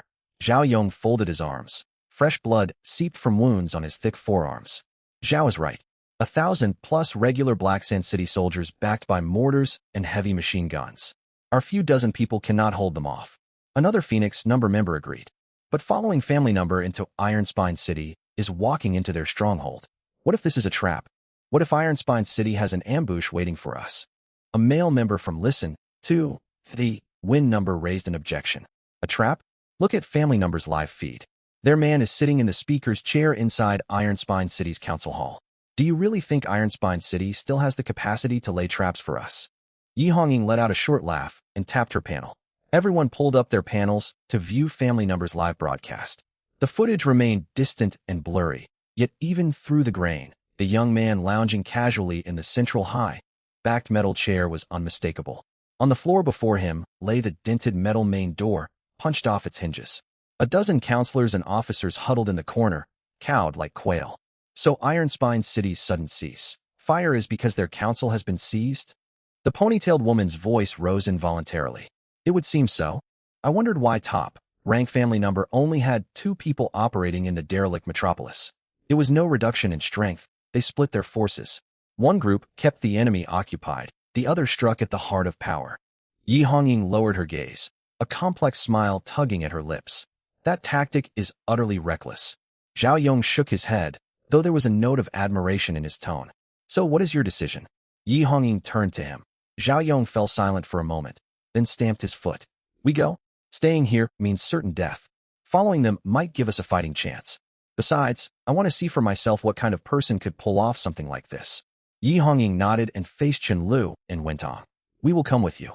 Perfect, that settles it. Chen Lu clapped her hands and looked toward Balk. Balk stood a short distance away, his face twisted with obvious conflict. The scavengers behind him mirrored his unease. Some stared at the ground, avoiding Chen Lu's eyes. Others wiped nervous sweat from their brows. Many shifted their weight restlessly, every line of their bodies showing inner turmoil. Balk, what's your call? Chen Lu walked over with her machete slung over her shoulder and tilted her head to look at him. Sister Lu, I. Balk opened his mouth, yet could not find the right words. He knew full well how powerful Chen Lu and her group were. But going into Ironspine City? That was Ironspine City. What if they were all trapped and wiped out? Chen Lu watched Balk's face contort with indecision and laughed. All right, enough of that pained look. Balk, thank you for all your help these days. We part ways here. Balk froze, then sagged in profound relief. Sister Lu, he tried to speak, yet nothing felt appropriate to say. Take all the spoils as compensation. Your men have run hard alongside us. They deserve it. Chen Lu waved her hand, her twin tails swaying with emotion. Balk's eyes went wide. All of it. Sister Lu, the weapons, ammunition, the armored vehicles, the mortars. His voice shook, not from fear, but from the staggering value of what was being offered. Of course. When have I ever gone back on my word? Take them. Chen Lu rolled her eyes at him. Balk bowed deeply before Chen Lu. The dozens of scavengers behind him bowed in unison. Flustered by the display, Chen Lu waved them off quickly. Cut the formalities. Grab your gear and get out of here before Black Sand City's troops surround you. Sister Lu, stay safe. If the Black Iron Gang can ever be of service, send word. We will come, no matter the danger. Balk straightened, his tone solemn beyond anything he had said before. Got it, go on now. Chen Lu turned away. Balk glanced once more at the twin-tailed girl's back, then barked an order. Men, load up and move out. Dozens of scavengers sprang into action. They swiftly loaded weapons and ammunition onto armored vehicles and started every drivable machine. Some slung light machine guns over their shoulders. Others stuffed grenades and magazines into their coats, while a few carefully carried leftover mortar shells. In moments, the heavily laden column vanished into the tangled streets of the derelict metropolis. They would not return to their camp outside. Having looted so much from two mobile cities, returning there would be foolhardy. Balk maintained several hidden safe houses deep within the derelict metropolis, more than enough for them to lie low for a long while. After watching Balk's group disappear among the steel ruins, Chen Lu slung her machete back over her shoulder. All right, time for us to move. Fong Duo, lead the way. Fong Duo stood nearby, his face as dark as soot. As deputy commander of Ironspine City's city guard, he was normally saluted wherever he went. Now a young girl was treating him like a simple guide. Glancing at the blood-stained machete on Chen Lu's shoulder, he swallowed all his resentment. This way. He ground the words out and turned toward Ironspine City's trestle bridge. Chen Lu and Wentong walked at the head of the group. The three Sure brothers followed behind in a captured armored vehicle. Its engine rumbled through the derelict streets. The crossed-out gear, fist emblem painted on its hull stood out sharp in the morning light.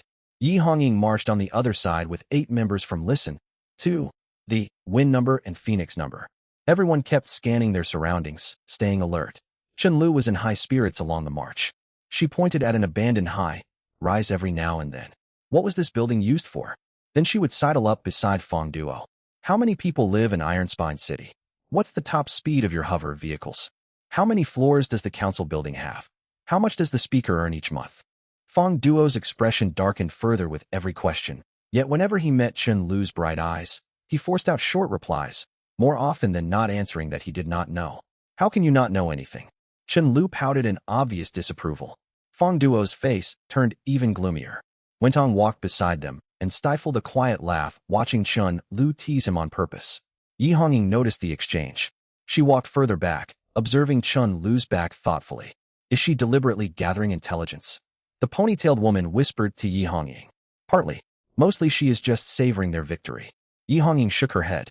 As they talked, the group passed through the final stretch of steel ruins and reached Ironspine City's trestle bridge. The massive structure assembled from countless metal plates still spanned the gap between the two cities, yet everything looked different from the day before. Gun emplacements remained, but their barrels no longer pointed toward the derelict metropolis. Sentries stood at their posts, yet their rifles hung loosely at their sides. From behind sandbag bunkers lining both sides of the trestle, countless eyes watched the party emerging from the derelict metropolis with complicated expressions. At the far end of the trestle, on the side facing Iron Spine City, a figure clad in white stood quietly. Sister Sue. Chen Lu's eyes lit up instantly. She tossed her machete into her backpack and darted forward like a rabbit let loose.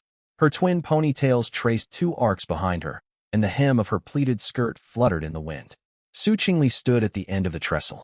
Watching the twin-tailed girl sprint toward her, a faint smile tugged at her cold features. The next moment, Chen Lu threw herself into her embrace with such force that Su Qingli stumbled back half a step. Sister Su, how did you get here? I thought you were at the council with Senior. Where's Senior? Why didn't he come? Did you come alone? How did you know we'd arrive at this time? Have you been waiting for us? Wrapping her arms around Su Qingli's waist, Chen Lu tilted her head and fired off a string of rapid-fire questions. Overwhelmed by the barrage, Su Qingli reached out and pressed her palm to the girl's head to stop her from leaning further in. You're asking so many things at once. Which one should I answer first? Senior, of course. Where is he? Chen Lu replied matter-of-factly. He's holding things together at the council and can't leave right now. Someone has to keep an eye on the others, or trouble could break out at any moment. That's why I came to fetch you, Su Qingli said evenly. Just then, Wan Wantong walked over. She stopped in front of Su Qingli, and the two exchanged a quiet smile. The crews from Listen to the Wind and Phoenix followed behind, and they finally caught a clear look at the woman in white on the trestle. Almost simultaneously, several gasps rippled through the group. Is that really Su Qingli? The woman with the ponytail's voice cracked. She gripped her teammate's arm so tightly the man winced in pain. Good heavens. Su Qingli, the nation's fairy. It's really her. Another woman covered her mouth, eyes wide. I saw people on the forums claiming Su Qingli was with the clan vessel, and I thought it was just a rumor, Zhao Yong said, shock plain on his rugged face. He unconsciously straightened his blood-stained collar, fidgeting as if about to meet a towering figure. Yi Hongying appeared the calmest of them all, yet her fingers tightened involuntarily around the hilt of her katana. Everyone, stay composed. Yi Hongying finally spoke, her voice steady. Su Qingli was clearly accustomed to being recognized. She simply nodded slightly toward Yi Hongying and the rest by way of greeting, before turning back to Chen Lu and Wan Wantong. Let's go. Hover vehicles are waiting over there. She gestured to one side of the trestle. Several hover-armored vehicles hung silently in place. They were the same model that had chased them through the abandoned metropolis the previous day, marked with Iron Spine City's gear and fist insignia on their hulls, pale blue flames billowing from their thrusters. Meng stared at the vehicles, excitement shining on his bald head. Yesterday we were running for our lives from these things, and today we're riding in them. What goes around comes around. Yong nodded vigorously. Exactly. Enemies yesterday, our transport today? Stick with Sister Lu. And in 3 days we go from being hunted to riding in official transports. Shurgon carefully secured the crate of grenades he held to the rear compartment of one armored vehicle before climbing inside. Yi Hongying led her crew into another hover vehicle. As she boarded, the ponytailed woman kept craning her neck to sneak glances at Su Qingli, nearly slamming her head into the doorframe. Once everyone was aboard, the hover vehicles ignited their thrusters in unison. Pale blue fire cast flickering light across the trestle. The hulls shuddered gently before lifting smoothly, heading toward the tallest building in Iron Spine City's central district. The hover vehicles touched down slowly on the rooftop landing pad of the council building, and the doors slid open automatically. Chen Lu jumped out first and hurried toward the stairwell. Senior, I'm here. Her voice echoed down the spacious hallways of the council building, accompanied by the steady patter of her footsteps. Inside the council chamber, Lin Mu sat slouched in a tall metal chair, idly reviewing his status panel. Lines of level up notifications continued scrolling across the display. Every battle Chen Lu and Wan Wantong fought in the abandoned metropolis funneled experience points straight to him through critical surrogate. His level had climbed from 34 to 36. Strength, 149, 159. Agility, 134, 144. Constitution, 157, 167. Spirit, 148, 158. All 4 attributes had jumped substantially. Lin Mu was about to examine the exact stat changes when he heard familiar footsteps echoing down the corridor. A figure came barreling into the room. Senior, eyes sparkling, Chun Lu charged toward Lin Mu like an incoming shell. Lin Mu stood from his chair and opened his arms the moment she reached him. Chun Lu crashed into his embrace. She looped both arms around his neck, lifting her feet off the ground, clinging to him like a koala. Senior, senior, senior. I missed you. Even though we were only apart a short while, I still missed you so much. You have no idea how nervous I was commanding all those scavengers on my own. And I took down that madman from the Godslayer. Wasn't I amazing? Chun Lu buried her face in the crook of his neck, her voice muffled yet rapid, desperate to pour out everything that had happened while they were separated. Lin Mu wrapped one arm around her waist to keep her from slipping and ruffled her hair with his free hand. I know, I saw it all. The live feed was grainy, but I recognized your strikes against Zhao Hao.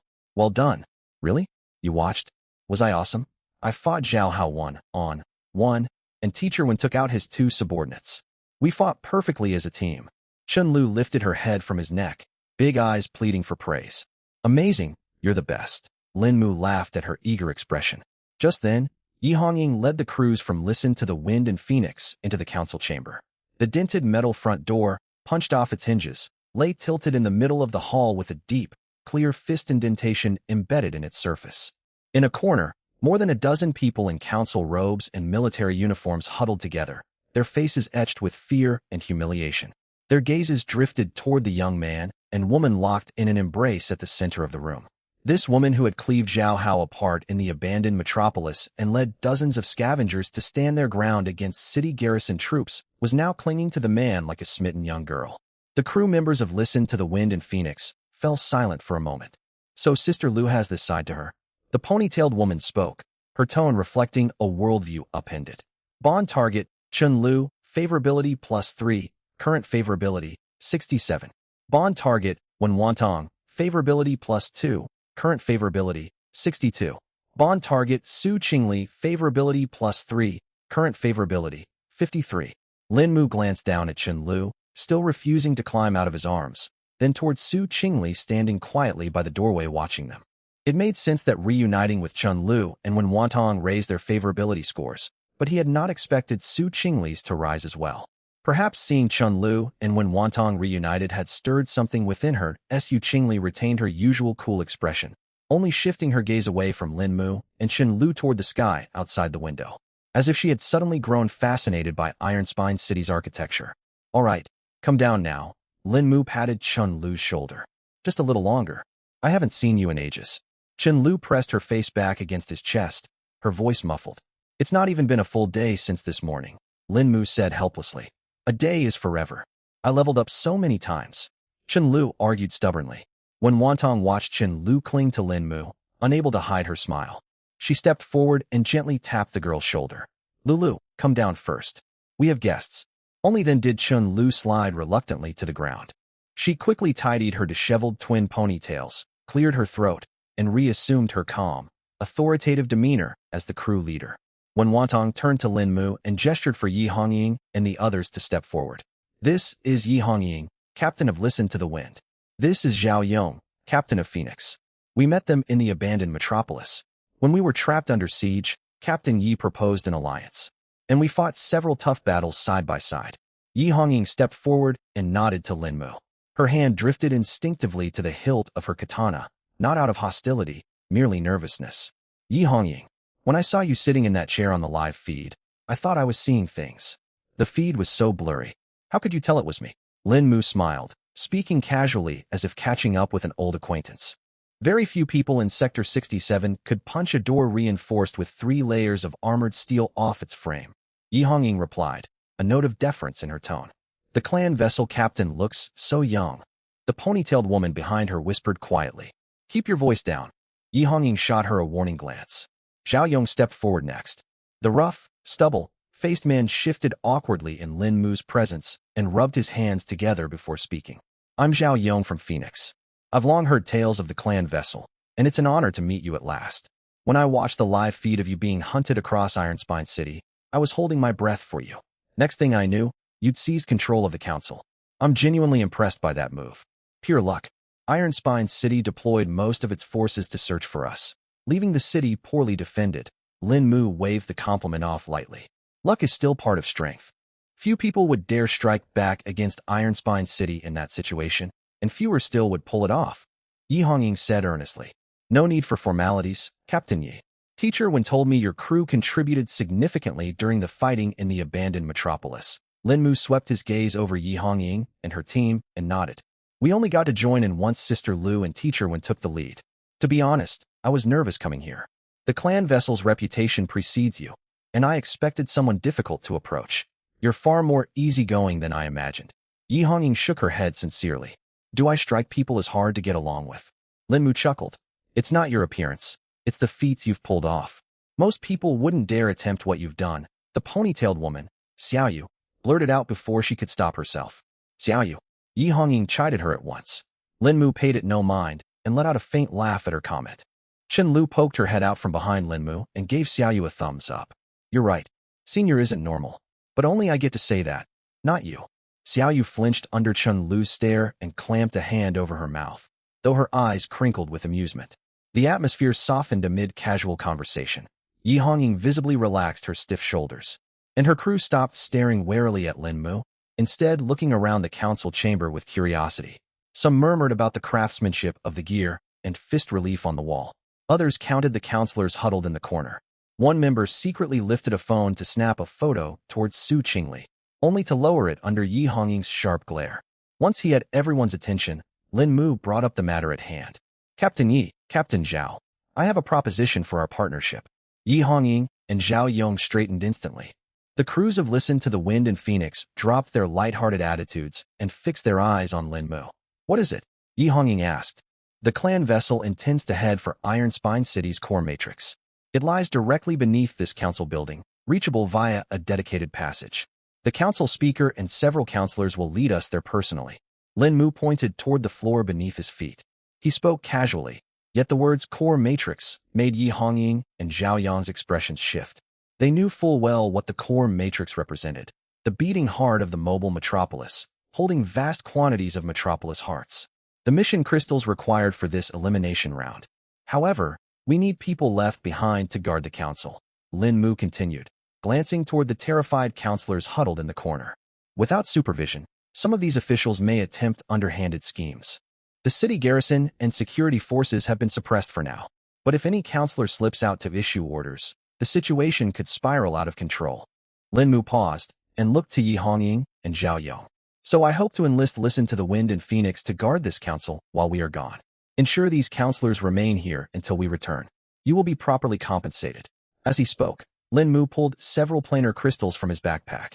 They glowed faintly in his palm, standing out vividly in the dim light of the chamber. As payment, the clan vessel will gift you a number of metropolis hearts. More than enough to secure a satisfactory ranking in this elimination round. You mean we only need to guard this place, and we receive mission crystals? Disbelief lingered in Yi Hongying's voice. That is correct, Lin Mu nodded. Just watch over these people. No fighting, no unnecessary risks. Yi Hongying pressed for confirmation. None required. The council is firmly under our control, and outside forces will hesitate to act recklessly. Your task is simply to stay here, keep everyone from escaping, and ensure no one accesses communication equipment. Contact us over the walkie-talkie if any emergencies arise. Lin Mu laid out the terms clearly. We accept this deal, Yi Hongying said decisively and extended her hand. Lin Mu shook her hand and nodded. A successful partnership. A successful partnership. A smile crossed Yi Hongying's face. Honestly, I thought your proposed partnership would involve grave danger. I didn't expect we'd merely stand guard. I hope there are more opportunities like this in the future. Absolutely. Zhao Yong slapped his thigh and grinned widely. Free mission crystals without fighting? We'd be fools to turn this down. If I'd known the clan vessel was this reasonable, I would have sought an alliance far sooner. It's never too late. The clan vessel treats its allies generously. Isn't that right, senior? Chen Lu peeked out from behind Lin Mu and winked at Zhao Yong. Lin Mu patted her head and offered no denial. It is settled then. Lin Mu handed 2 planar crystals to Yi Hongying. This is advance payment. You will receive the remainder once we return. Yi Hongying took the crystals and stared at the faint light emanating from them, her fingers tightening involuntarily. With these 2 crystals plus the single starting crystal her crew already owned, they now possessed 3 metropolis hearts. Aren't you worried we could take these crystals and flee? Yi Hongying lifted her head and asked half jokingly. You won't. Lin Mu replied evenly, simply stating a fact. Yi Hongying froze for a moment, then laughed. This smile held none of her earlier tension. It was genuine and unguarded. Very well. For that faith, we will guard this council with our lives. Not even a fly slips out of this room. We're with you. Zhao Yong thumped his chest, his loud voice echoing across the hall. The crew members of Listen to the Wind and Phoenix voiced their agreement, brimming with motivation. For them, the tide of the elimination round had turned in an instant. Once hounded relentlessly by the mobile metropolis with no chance to search for mission crystals, they now only needed to serve as temporary sentinels to earn them. We will rely on you. Lin Mu nodded to Yi Hongying and Zhao Yong, then turned toward the group of counselors in the corner. His gaze swept across them and settled on the speaker. The 60-odd-year-old man still wore the dark gray robe marking Ironspine City's highest office. His gray, blue eyes betrayed little emotion. Even so, he straightened involuntarily when Lin Mu's eyes landed on him. Council Speaker, I ask that you and several counselors lead the way. Lin Mu's tone was polite, yet everyone could hear it was not a request. The core matrix is the lifeblood of Ironspine City. I can take you there, but I have one request, the speaker said in a hoarse voice. Speak. Lin Mu looked at him. Do not destroy it. Ironspine City is home to over 100,000 residents. If the core matrix is ruined, this city will become a lifeless steel husk just like Steelbone City. Those people are all innocent. The speaker stared straight at Lin Mu, and a rare trace of supplication surfaced in his gray-blue eyes. Rest assured, I will not destroy this place. But you must pay the price for hunting me down, Lin Mu replied. The speaker held his gaze for several seconds, then lowered his eyes and let out a soft sigh. Follow me. He turned and walked toward the rear of the assembly hall. Several council members whose names had been called exchanged uneasy glances, yet they trailed after him obediently in the end. Among them were Colt, the head of the technical bureau, and two senior officials in charge of urban infrastructure management. The people who knew the location and operation of the core matrix best. Lin Mu set off with Su Qingli, Chen Lu, and Wen Wantong right behind him. The three Shi brothers brought up the rear. The burly, muscular men formed an imposing presence just standing there, making the council members dare not take overly large strides as they walked. Brother Lin, what does the core matrix look like? Is it the same as the one in the abandoned metropolis? Sherming lowered his voice and asked, brimming with anticipation. You'll see when we get there, Lin Mu answered casually. It's definitely bigger than the one in the abandoned metropolis. All the cabinets there were covered in dust. This one must still be running. Shi Yong guessed beside him, waving his hands through the air. Could there still be staff working inside? The facility in the abandoned metropolis shut down decades ago, but this core matrix has been operating non-stop. Shirgan poked his bald head out between the two, eyes sparkling. Can the three of you keep your voices down? This isn't a shopping trip. Chen Lu glanced back at them. The Shi brothers immediately fell quiet. Yet curiosity and excitement were plain to see on their bald heads. Truth be told, Chen Lu was burning with curiosity herself. She edged closer to Lin Mu, tugging at his sleeve and whispering, Senior, how many plane crystals do you think we can get this time? That depends. An active mobile city's core matrix should hold far more reserves than the abandoned one, Lin Mu whispered back. Chen Lu's big eyes curved into crescent moons. The speaker led the group through the corridor behind the assembly hall and halted before an unremarkable metal door. Unlike the ornate grand doorways elsewhere in the Parliament building, this one bore no markings, with only a small password panel embedded in the wall. The speaker typed out a long string of numbers on the panel, then pressed his palm against the biometric scanner beside it. A green light swept across his palm print, and the metal door slid silently open, revealing a downward staircase. The steps sloped gently, clearly built for the council members. At the bottom lay a small underground platform, where an orbital transport cart waited quietly. This is the exclusive passage for council members, leading straight to the core matrix. It was constructed so lawmakers could reach the facility swiftly to make decisions during emergencies. The speaker climbed aboard the cart, his tone tinged with indescribable bitterness. He could never have imagined that the first time this emergency passage was used, it would be to escort outsiders from another world to plunder the heart of his city. The transport cart sped forward, and lights lining the tracks blurred into streaks outside the windows. Chen Lu leaned against the window, watching the light trails rush past, her twin ponytails swaying behind her. Senior, do you think there might be something special inside Ironspine City's core matrix? Something even more powerful than plain crystals? She turned her head, her eyes full of hope. You think this is opening blind boxes? Lin Mu let out a faint laugh. It could be. We've always had great luck. Chen Lu muttered in protest. Lu Jie's right. Ever since I followed Brother Lin and Lu Jie, I feel like my luck's gotten better too. Shurgan nodded earnestly. That's all thanks to Senior, not me. Chen Lu said modestly, yet she could not suppress the upward tug of her lips. Lu Jie's amazing too. I was trembling just watching you fight Zhao Hao. Shurgan gave a thumbs up, his bald head glinting under the carriage lights. All right, enough flattery. Chen Lu waved her hand, her eyes crinkling with delight all the same. The cart raced along the track for roughly 10 minutes before slowing gradually and pulling into another platform. At the end of the platform stood a massive metal door. It stood twice as tall as the Parliament Hall entrance Lin Mu had punched apart, forged entirely from a dark gray alloy. No decorations adorned its surface, only intricate mechanical patterns radiating outward from its center. The speaker walked up to the door, pulled an elaborate mechanical key from the inner pocket of his robe, and verified his palm print and iris on the biometric panel beside it. This door requires authorization from both the speaker and myself to open, Director Colt explained quietly, still unable to mask his resentment. It has a triple mechanical lock paired with biometric scanning. Fewer than 5 people in all of Ironspine City hold access clearance. What happens if the speaker is away from the city? Chen Lu asked curiously. There is a backup protocol, but it requires joint authorization from at least 3 council members and will trigger the alarm system.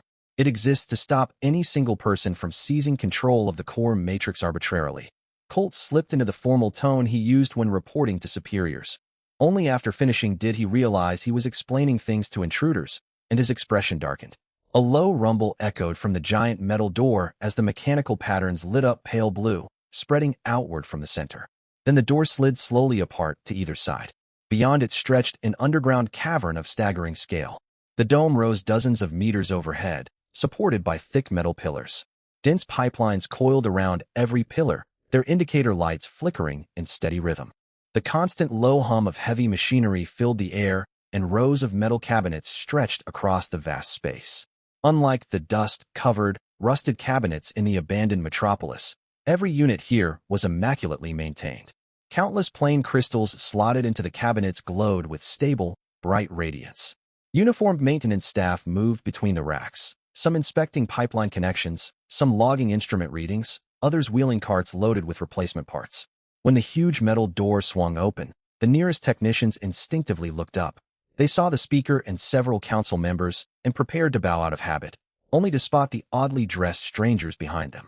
A white, coated engineer nearly dropped his data tablet. A technician repairing pipelines froze halfway up a ladder, wrench still raised in one hand. A young apprentice pushing a cart crashed into a cabinet, scattering spare parts across the floor. Carry on with your work. Ask no questions, stare no longer. The speaker's voice reverberated across the underground chamber through the public address system, heavy with weary authority. The maintenance crew exchanged glances, but eventually lowered their heads and resumed their duties. Still, their movements grew stiffer, and they kept stealing sideways glances at the newcomers. Chen Lu poked her head out from behind Lin Mu, staring wide-eyed at the sea of brightly lit cabinets. Senior, her voice trembled slightly. This is far better than the abandoned metropolis. There must be nearly 1,000 plain crystals here. Chen Lu said excitedly. Wow, we've hit the jackpot. We thought we'd struck it rich with 106 crystals back then. This has to be 10 times that amount, Shermeng whispered. The speaker stood in the doorway, gazing at the core matrix he had guarded most of his life. A complicated emotion flickered across his gray, blue eyes. This is Ironspine City's core matrix. Every light, every machine, every mechanical leg of this mobile city runs on the city hearts housed here. If you take them away, he paused, leaving the rest unspoken, yet his meaning was crystal clear. Senior, what do we do? Should we take everything? Chen Lu asked Lin Mu in a low voice. Lin Mu did not answer at once. He turned to Wen Wantong and Su Qingli beside him, seeking their opinion with a look. Su Qingli scanned the rows of cabinets, then glanced at the maintenance staff, who kept sneaking glances their way. She shook her head gently. I advise against taking all of them, she said cautiously. Why? Chen Lu asked immediately. We stand here only because we hold the speaker and council members hostage. The city guard and security force answer to Parliament. As long as the council dares not act, they will not move against us. Su Qingli gestured toward the city beneath their feet. But if we remove every last plain crystal, the city loses its foundation for survival. At that point, will the council members' lives still matter? She turned to Lin Mu. Su Jie is right. When people are pushed to the brink, they are capable of anything. Chun Lu nodded thoughtfully. And don't forget, Iron Spine City holds more than just guards and officers. When Wantong cut in, speaking with her usual logical clarity.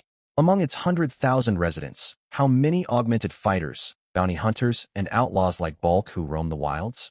They stay passive now because the city still functions, and their lives remain undisturbed. But if the core matrix is emptied and the whole city grinds to a halt, do you think these people will wait quietly for doom? If tens of thousands erupt into rioting at once, even if the rest of us fight our way out, we will likely suffer heavy losses. We cannot push things to extremes, Lin Mu summed up. Exactly. Leave them a way to survive, and leave ourselves an escape route. Su Qingli nodded slightly. After hearing their analysis, Chun Lu's urge to seize every crystal faded. She glanced at the crystals embedded in the cabinets, weighed Su Qingli, and when Wantong's words, and nodded firmly. Then we leave some behind.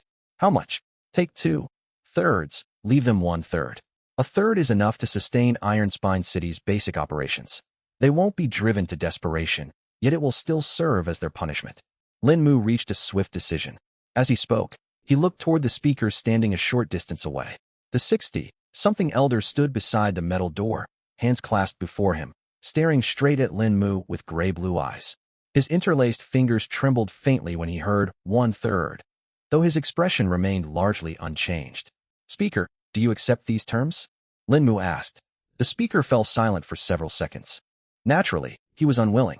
Every city heart within the core matrix represented generations of Iron Spine City's accumulation. Losing 2/3 cut deep. But he knew bargaining was pointless now. I accept. At the very least, the city will survive. But do you keep your word?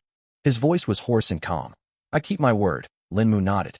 I choose to believe you, even though you punched a hole through my Parliament Hall's main door.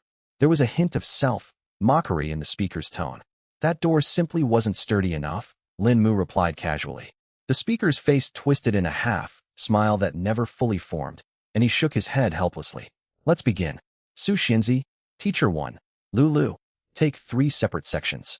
Shermeng, you 3 brothers don't get to slack off either. Lin Mu clapped his hands and assigned tasks.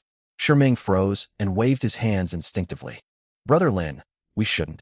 Before he could finish, Lin Mu stepped behind him and gave him a light kick to the rear. The blow was not harsh, yet it sent Shermeng stumbling forward. You tried this trick back in the abandoned metropolis. There are more crystals than we can carry this time, and you still want to laze about. We're not slacking. The abandoned metropolis ruins were fair game, but this is an active mobile city. There are so many crystals, and we haven't contributed all that much. Shi Yong hurried to back him up. Lin Mu lifted his foot again, and Shi Yong also received a gentle kick. Most of these will be handed over to me afterward. You only get to keep whatever portion I allot, Lin Mu stated. Thank you, Brother Lin. Shurgan's eyes lit up, and he shouted at once. Though most of the hall would be turned in, the arrangement put them at ease. Shurgan was the first to dash toward the nearest cabinet. Shermeng and Shi Yong exchanged a glance while rubbing their backsides, then grinned and hurried after him. Several hours later, the transport work inside the core matrix finally came to an end. When Lin Mu emerged into the Parliament Hall entrance with Su Qingli, Chun Lu, Wen Wantong, and the 3 Shi brothers, Yi Hongying practically shot up from her seat. Her hand had rested constantly on her sword hilt, and she only let out a long breath once she confirmed it was Lin Mu's group. You're finally back. I was worried you'd run into trouble down below. She relaxed her grip, relief evident in her voice. What trouble could there be? Senior alone could cut through Iron Spine City's entire armed force, not to mention Su Jie's here. Chen Lu poked her head out from behind Lin Mu, speaking proudly. One of her twin ponytails had come loose during the transport work, and when Wantong reached over to retie it for her. Lu Jie's right. The technicians down in the core matrix looked as though they'd seen ghosts when we walked in. Shermeng added with an honest grin. How many crystals did you get? Team member Xiaoyu with the ponytail could not hold back her curiosity. She clapped a hand over her mouth right after speaking, realizing the question might be intrusive, yet her eyes burned with curiosity. Chun Lu pressed a finger to her lips in a shush gesture, but her crescent-shaped eyes spoke volumes. Yi Hongying wisely did not press for details and instead nodded toward the group of council members huddled in the corner. They've been well behaved. One tried to sneak a message out using a hidden communicator tucked in his sleeve, but Brother Zhao spotted him. She glanced at Zhao Yong.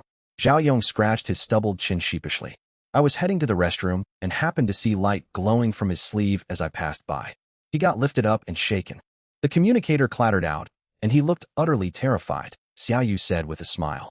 Lin Mu nodded and swept his gaze across the corner where the council members waited. Everyone flinched when his eyes landed on them, especially the man who had attempted to send a message, who curled inward in fear.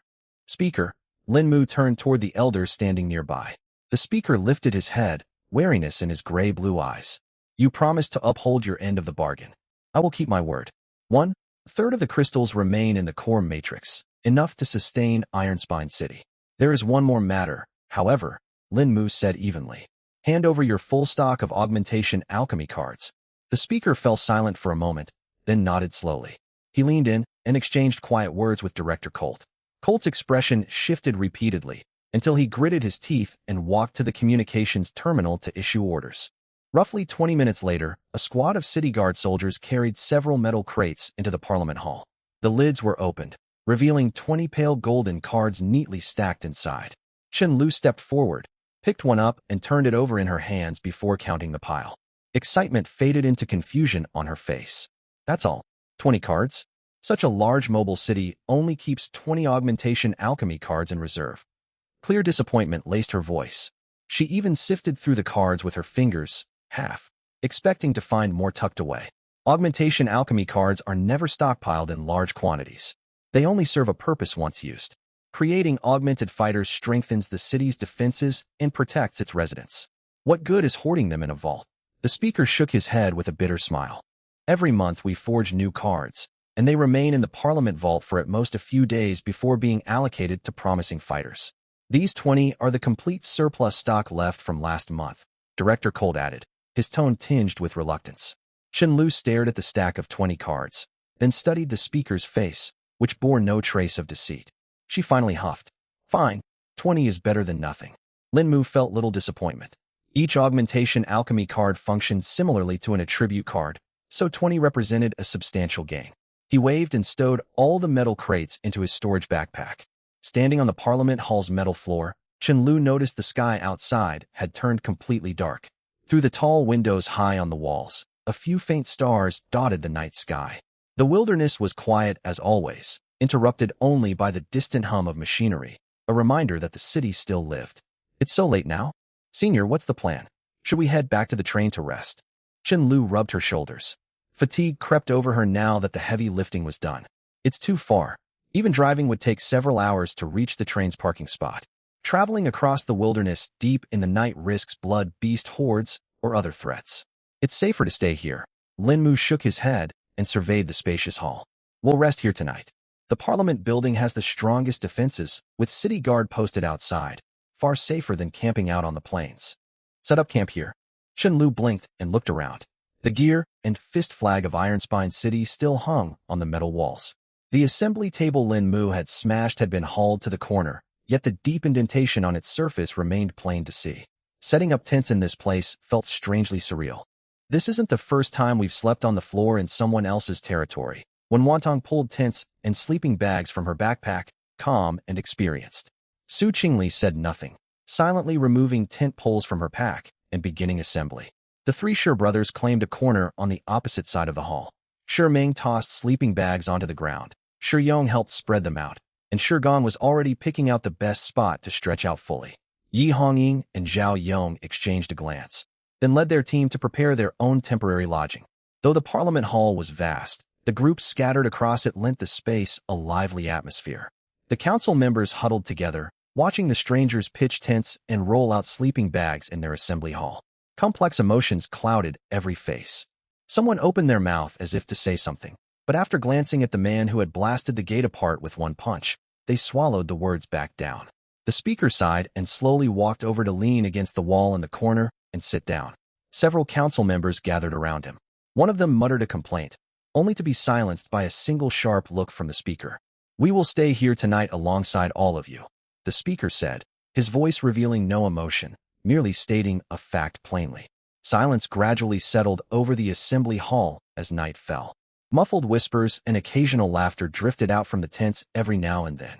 Shurgon's thunderous snores echoed through the space. and soon Meng and Yong were snoring alongside him. Their overlapping rumbles sounded like 3 engines running at full capacity. Lu lay inside her sleeping bag, tossing and turning repeatedly. Unable to rest, she quietly crept out of the tent. She tiptoed around the sleeping bodies strewn across the ground and approached Lin Mu's tent. Just as she reached out to pull the zipper, it slid open from the inside. Lin Mu poked his head out, looking at her helplessly. Lu stuck her tongue out at him and slipped straight inside without a word. Not far away, Su Qingli lay awake in her own tent. She stared up at the tent ceiling and sighed silently. She rolled over and pulled her sleeping bag over her head, trying to block out any noise drifting over from the neighboring tent.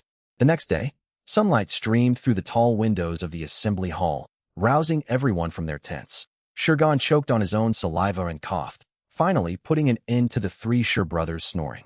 The muscular trio climbed out of their sleeping bags and began packing their belongings. When Wantong had already set up an induction cooker in the corner of the hall, cooking a simple breakfast, the aroma spread through the air.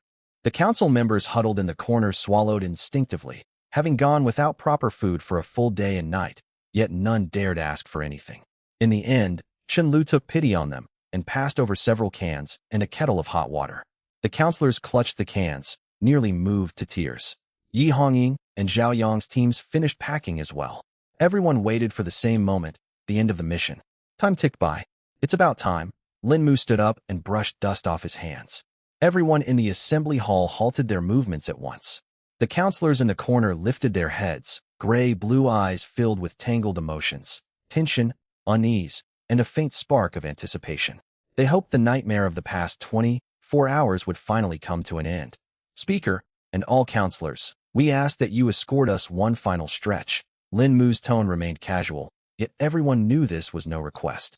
The speaker rose from the corner, dust coating his dark gray robes. How far do you require us to go? Until we reach a place we consider suitable.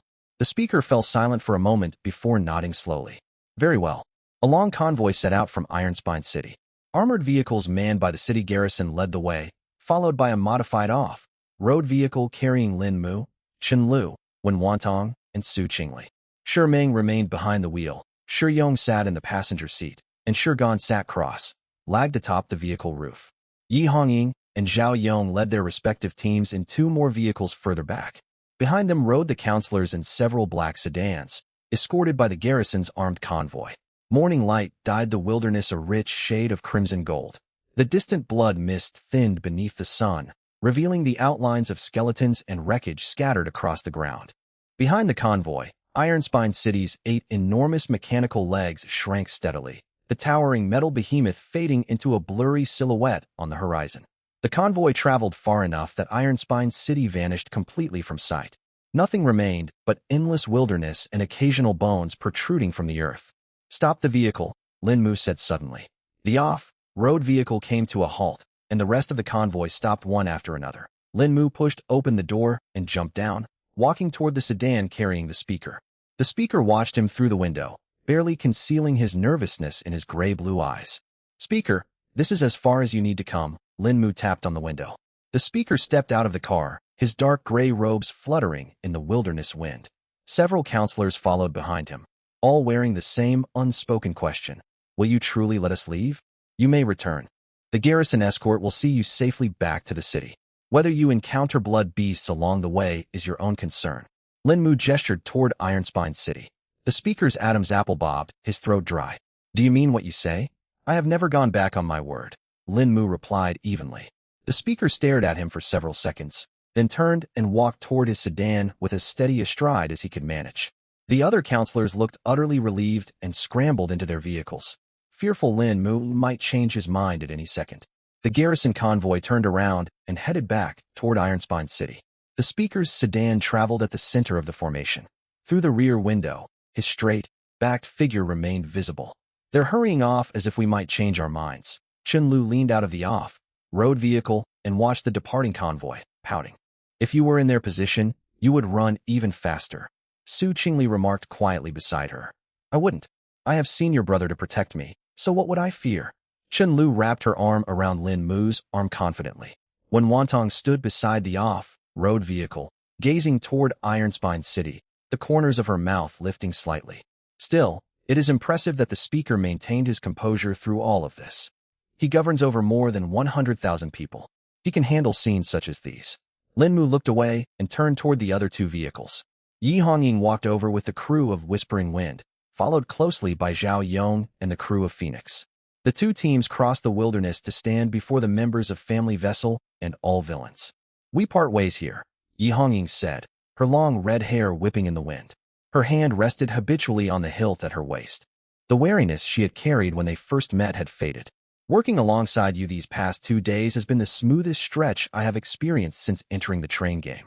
Though the first day we were chased relentlessly by Black Sand City, and the second we spent guarding counselors non-stop," Xiaoyu muttered under her breath. Her comment earned a sharp glare from Yi Hongying. "Thank you for the mission crystals. If our paths cross again at future stations, I hope we can cooperate once more." Yi Hongying spoke earnestly.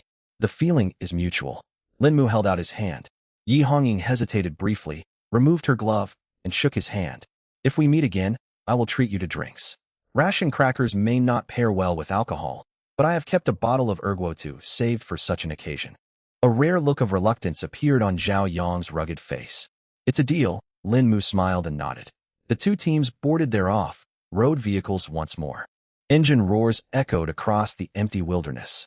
Yi Hongying leaned halfway out the window and waved toward Chen Lu and Wen Wantong before the vehicle turned and headed out across the wilderness. Zhao Yong's car followed closely behind, kicking up clouds of sand.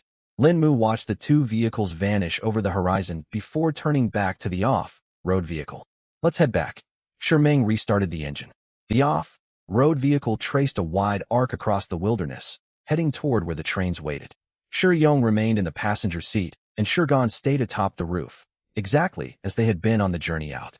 The wilderness scenery looked unchanged. Small crawling creatures occasionally darted out from rock crevices before retreating again.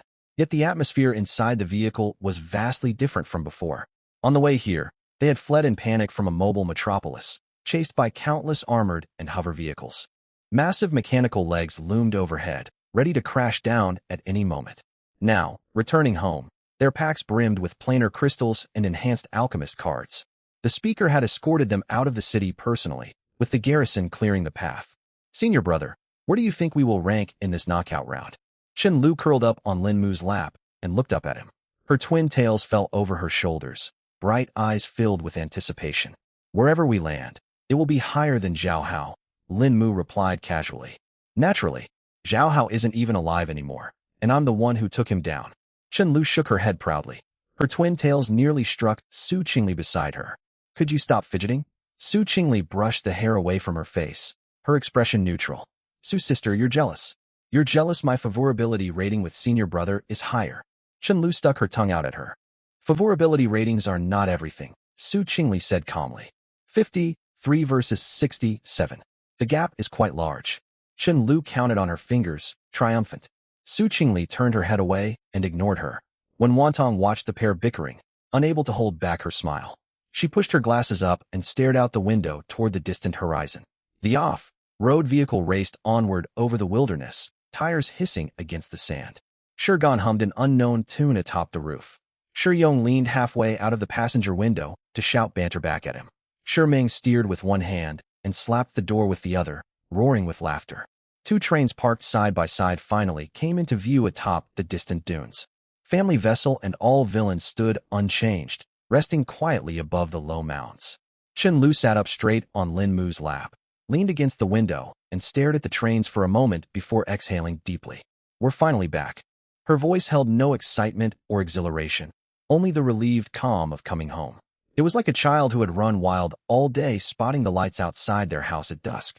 The off-road vehicle slowly pulled to a stop beside the two trains. Shi Meng cut the engine. Shirgan jumped down from the roof, and Shi Yong pushed open the door to stretch widely. Lin Mu stepped out of the vehicle with the three young women. The wilderness wind stirred Chen Lu's pleated skirt and twin tails. It fluttered Su Qingli's traditional robes and tugged at the hem of Wen Wantong's shirt. The three Shi brothers stood before the doors of all villains and turned as one. "Brother Lin, Sister Lu, Sister Wen, Sister Su. Thank you so much for looking after the three of us on this mission." Shi Meng puffed out his chest. "Absolutely. If we hadn't teamed up with you, we would have been crushed by the mobile metropolis long ago." Shi Yong nodded vigorously. "If we cross paths again, We will gladly follow you as your subordinates. Shurgan flexed his arms to show off his physique. This time, no one teased him for the gesture. Enough of that. Get some rest. The knockout round is far from over. There is plenty more hardship ahead. Lin Mu waved his hand with a smile. Yes. The three replied in unison before climbing aboard, all villains. The train door slid shut. Through the windows, Shurgan could still be seen waving toward them. Meng and Yong each slapped him on the back of his head, and soon the three were tussling playfully. Lin Mu turned away and looked toward the three young women beside him. Come on. It's time for us to board as well. The doors of family vessel slid open, revealing the familiar carriage inside. The light screen glowed faintly at the front of the carriage. The refrigerator hummed softly in the corner. The air still carried the faint scent of the hot pot they had shared 2 days prior. Chen Lu was the first to rush inside. She flopped onto the carpet and sighed contentedly. Home at last. An hour later, the mission completion chime echoed through the carriage. Station mission time expired. All trains are returning. The train slowly began to move. Outside the windows, the blood-stained wilderness was swallowed by black mist. Dunes, skeletons, and the distant iron-spined city striding forward on 8 mechanical legs blurred and faded within the haze. Senior brother, look. All villains. Chen Lu pressed against the window and shouted. All villains traveled parallel to family vessel amid the black mist. Behind its windows, Meng, Yong, and Shurgan huddled together, waving frantically in their direction. Meng's bald head glinted brightly even through the fog. Yong grinned to show his white teeth. Shurgan pressed his entire body against the glass, raising his thick arms overhead to form a large heart shape. Brother Lin, Sister Lu, Sister Wen, Sister Su, until we meet again. Their voices drifted faintly through the black mist. Their shouts were loud and coordinated as if rehearsed many times. Chen Lu laughed at the heart gesture and waved vigorously, her twin tails swaying with every movement. 3 boisterous men, getting so sentimental. She muttered, yet never paused her waving. When Wantong stood beside her and waved gently toward the other train. Su Qingli maintained her usual cool demeanor, yet she tilted her chin upward and nodded toward them. Lin Mu leaned against the carriage door and gave them a thumbs up. The black mist thickened, and all villains grew increasingly indistinct. Shurgan kept stubbornly forming heart shapes, while Meng and Yong held him on either side. The glint of their 3 bald heads was the last thing to vanish into the darkness. The 2 trains drifted apart into the shadow, out of sight of one another. A quiet hush fell over the carriage for a moment. When Chen Lu turned back, her usual lively expression had returned. Come now. It's not as if we will never meet again. We might run into them at the next station. The instant she finished speaking, a settlement panel popped up on the light screen. Mission settlement. Knockout round 1 concluded. Rankings determined comprehensively based on each train's quantity of mission crystals and duration of possession. First place, Family Vessel. Second place, All Villains. Third place, Whispering Wind. Fourth place, Phoenix. Fifth place, Languid Vessel. Sixth place, Dragon's Pine Vessel. Seventh place, Blade of Firmament. Eighth place, Night Watcher. Ninth place, Godslayer, all crew eliminated. 10th place, Holy Light, all crew eliminated. The top 3 trains will represent Sector 67 in the 100 Sector Championship Tournament. 1 survivor will be randomly selected for elimination from the last 3 ranked trains. First place, Senior Brother, we are number 1. Chen Lu jumped straight up from the carpet and threw herself into Lin Mu's arms. She bounced excitedly. Her twin tails and the hem of her pleated skirt fluttered with every leap. Lin Mu stumbled back half a step before steadying himself, slipping an arm around her waist to stop her from falling. I see it. We're first, he said, his tone tinged with amusement and overflowing fondness. I knew it. No one can compete with us. We looted 2 mobile metropolises after all. Chen Lu lifted her head from his embrace. She tilted her chin triumphantly at Wen Wantong and Su Qingli. Of course you are remarkable. The renowned Sister Lu who defeated the Godslayer crew single-handedly. Everyone in Sector 67 knows your name. Wen Wantong covered her mouth and laughed softly. Still, Whispering Wind and Phoenix only reached 3rd and 4th thanks to the crystals we gave them. If they hadn't been hunted relentlessly by Black Sand City, they would never have had time to gather crystals. Chen Lu blinked and turned back to Lin Mu. A mutually beneficial arrangement. They guarded the assembly for us, and we supplied them crystals. Neither side owes the other anything. Besides, their higher ranking poses no real threat to us. Our true rivals await us in the 100 Sector Championship, not them. Lin Mu sat down on the carpet, picked up a bottle of mineral water from the low table, and twisted off the cap. When Wantong sat before the light screen and tapped quickly on the virtual keyboard, "Let me check the public channel." The display switched to the public forum, flooded with scrolling messages. Family Vessel took first place. I knew it. I said they would win all along. You're just claiming that now. Where were you when Zhao Hao was making threats? Weren't you praising Godslayer back then? That's different. Zhao Hao hadn't been defeated by Sister Lu yet. Now that Zhao Hao is gone, why can't I say Family Vessel would take first? Is Godslayer really wiped out? Completely eliminated. Sister Lu killed Zhao Hao by herself, and his two subordinates were taken down in an instant by the woman in black stockings. Did you watch the live broadcast? I was busy completing quests, so I missed it. Can someone fill me in? Simple version. Zhao Hao went to attack Family Vessel, only to be overwhelmed by Sister Lu alone. He could barely fight back at all before being slain. Godslayer's entire crew perished. His two subordinates had it even worse. The woman in black stockings defeated them effortlessly, as if brushing away insects. Defeated them with a single gesture? What ability is that? It looks incredible. Not only is the ability impressive, its wielder is stunning. The footage was blurred, but her build and aura mark her as a remarkable woman. Don't forget Sister Lu. The footage was obscured, but her voice alone tells you she's a lovely young lady. A twin-tailed JK with overwhelming combat power. The perfect contrast of looks and strength. You must not overlook Su Qingli. Did anyone see the footage of the woman in traditional robes flying with a sword? That was a flying sword. I saw it, but can that truly be Su Qingli? I find it hard to believe. Regardless of whether it is her, she is undoubtedly outstanding. What kind of extraordinary crew makes up Family Vessel? Every member is talented and powerful. Who exactly is the man riding alongside the sword-wielding woman? How did he end up with such companions? That's right, what makes him think he's so great? Why am I not on the Family Guild roster? Truly worthy of being ranked number 1. The Family Guild actually took down the Ironspine City Council. Speaking of Ironspine City, did anyone watch the live stream? The Family Guild members exited the city, and the city guards even cleared a path for them. What kind of special treatment is this? Whoa, seriously? The city guards cleared the way? Weren't they hunting them down just earlier? Hunt them? The Family Guild charged straight into the council building and eliminated the speaker along with more than a dozen counselors. Ironspine City had no choice but to comply to survive. Looking at it now, Zhao Hao really let his ego get out of control. He thought he was some chosen one, never expecting others could overpower him effortlessly. The name Godslayer feels ironic in hindsight. They claimed they would slay gods, yet they couldn't even defeat other players.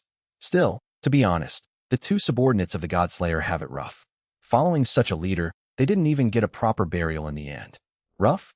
No one called it rough when they abused their power alongside Zhao Hao. Where was the sympathy when they helped Zhao Hao kill the 5 players from the Holy Light Guild? This is just karma. Discussion flooded the public chat channel. When Wantong skimmed over the messages, she then closed the channel and turned toward Lin Mu beside the low table. Everyone speaks highly of our Family Guild, especially Lu. The title Sister Lu has spread all across District 67. Chun Lu was leaning on Lin Mu's shoulder. At those words, she lifted her head abruptly, her twin tails nearly whipping Lin Mu in the face. Really? Let me see. She pulled away from Lin Mu, hopped over to the holographic screen, and tapped rapidly on the virtual keyboard. She scrolled through pages of chat logs, and her grin grew wider and wider. Sister Lu for the win. All hail Sister Lu. Sister Lu, marry me. Ha ha ha. Teacher 1. Look at this one. Someone wants me to marry them. Chun Lu pointed at a message, laughing so hard she rocked back and forth, her twin tails swinging wildly behind her. So will you marry them? Su Qingli asked out of the blue. Nope. I've got senior. Chun Lu leaped back from the screen, threw herself beside Lin Mu once more, wrapped both arms around his arm, and stuck her tongue out at Su Qingli. When Wantong watched their interaction and shook her head with a smile before walking over to sit by the low table, Lin Mu was sorting through his backpack. He took out the remaining 17 enhanced alchemy cards and laid them on the table. There were only 17 left for a simple reason. The day before, Chun Lu, Su Qingli, and Wen Wantong had each used one. Each of the 3 had 1 daily chance to trigger a critical boost. If they didn't use it, the opportunity would go to waste. So yesterday, Lin Mu gave each of them 1 enhanced alchemy card to roll boosted attribute points. Wen Wantong, as always, chose to allocate points to spirit power. She rolled a 28x critical boost, gaining 28 spirit power points. Player, Wen Wantong, level, LV.20, strength, 53, agility, 55, Constitution, 54, Spirit, 98126, Talent, None, Skill, Air Shots C, Rank, Ghost Energy, 25. Su Qingli also upgraded Spirit Power. Her talent Sword Heart Clarity relied heavily on this stat. She rolled a 35x critical boost, gaining 35 Spirit Power points. Player, Su Qingli, Level, LV.10, Strength, 24, Agility, 25, Constitution, 26, Spirit, 65100, Talent, Sword Heart Clarity S, Rank, Skill, Listening Wind D rank. As for Qinlu, she had no clear idea what to upgrade. After some thought, she figured higher agility would let her run faster when fleeing, so she upgraded agility. She rolled a 30x critical boost, gaining 30 agility points. Player, Qinlu, Level, LV. 23, Strength, 64, Agility, 6696, Constitution, 65, Spirit, 66, Talent, None, Skill, None, Ghost Energy, 60. These were their stat sheets after using their critical boost chances the previous day. Right now, Linmu drew 6 more cards from the 17 remaining on the table and handed 2 to each girl. Use one today, save the other for tomorrow. His tone was casual, as if handing out ordinary supplies. Qinlu stared at the 2 cards in her hands, then looked up at Linmu, her big eyes full of hesitation. Senior, you've planned everything down to tomorrow, but we can't take all of these. You're our main combat strength. Qinlu pushed the cards back toward him. Lu is right. Your Azura blessing doubles all attributes. The higher your base stats, the greater the benefit once the blessing activates. Using enhanced alchemy cards on you yields far better returns than using them on us.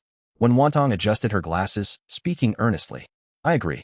The 100 District Championship will begin soon. We will face the strongest teams from the other 99 districts. Every improvement you make raises our chances in the tournament. There's no need to sacrifice overall team strength just to look out for us. Su Qingli set her 2 cards on the table. Her voice remained cool, yet her stance was firm. Linmu blinked, surprised to see all 3 girls united against him. He then rubbed his temples with a faint sigh. When did the 3 of you get so coordinated? We've always been.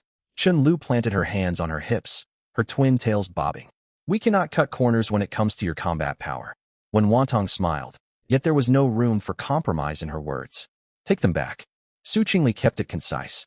Linmu saw Qinlu's expression that said she would argue if he refused, met when Wantong's unyielding gaze behind her lenses, and noticed Su Qingli had already pushed her cards toward the center of the table. He finally laughed. All right, don't stare at me like that. Don't worry, I'll keep the rest for myself.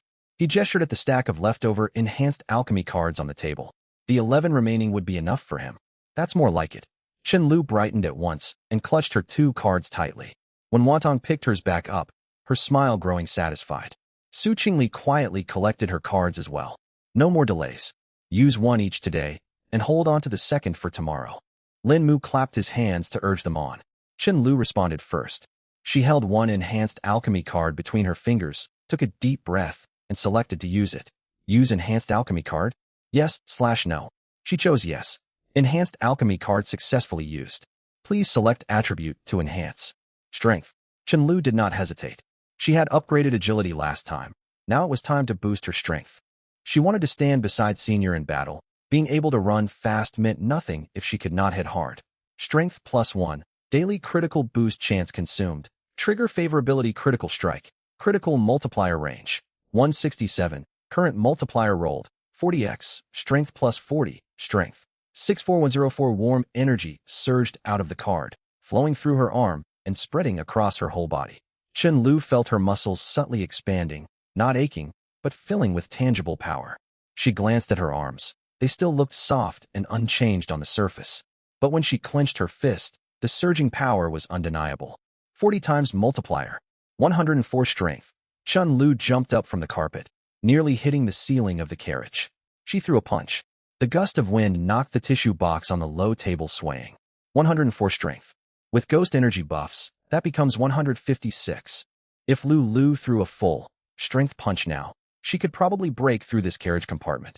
When Wantong read the numbers on Qinlu's stat sheet, her tone tinged with amazement. I wouldn't punch the carriage. I'd punch enemies. Qinlu tossed her twin tails proudly, then turned eagerly toward Wen Wantong and Su Qingli. Teacher Wen, Sister Su, use yours quickly. Let me see your new stats.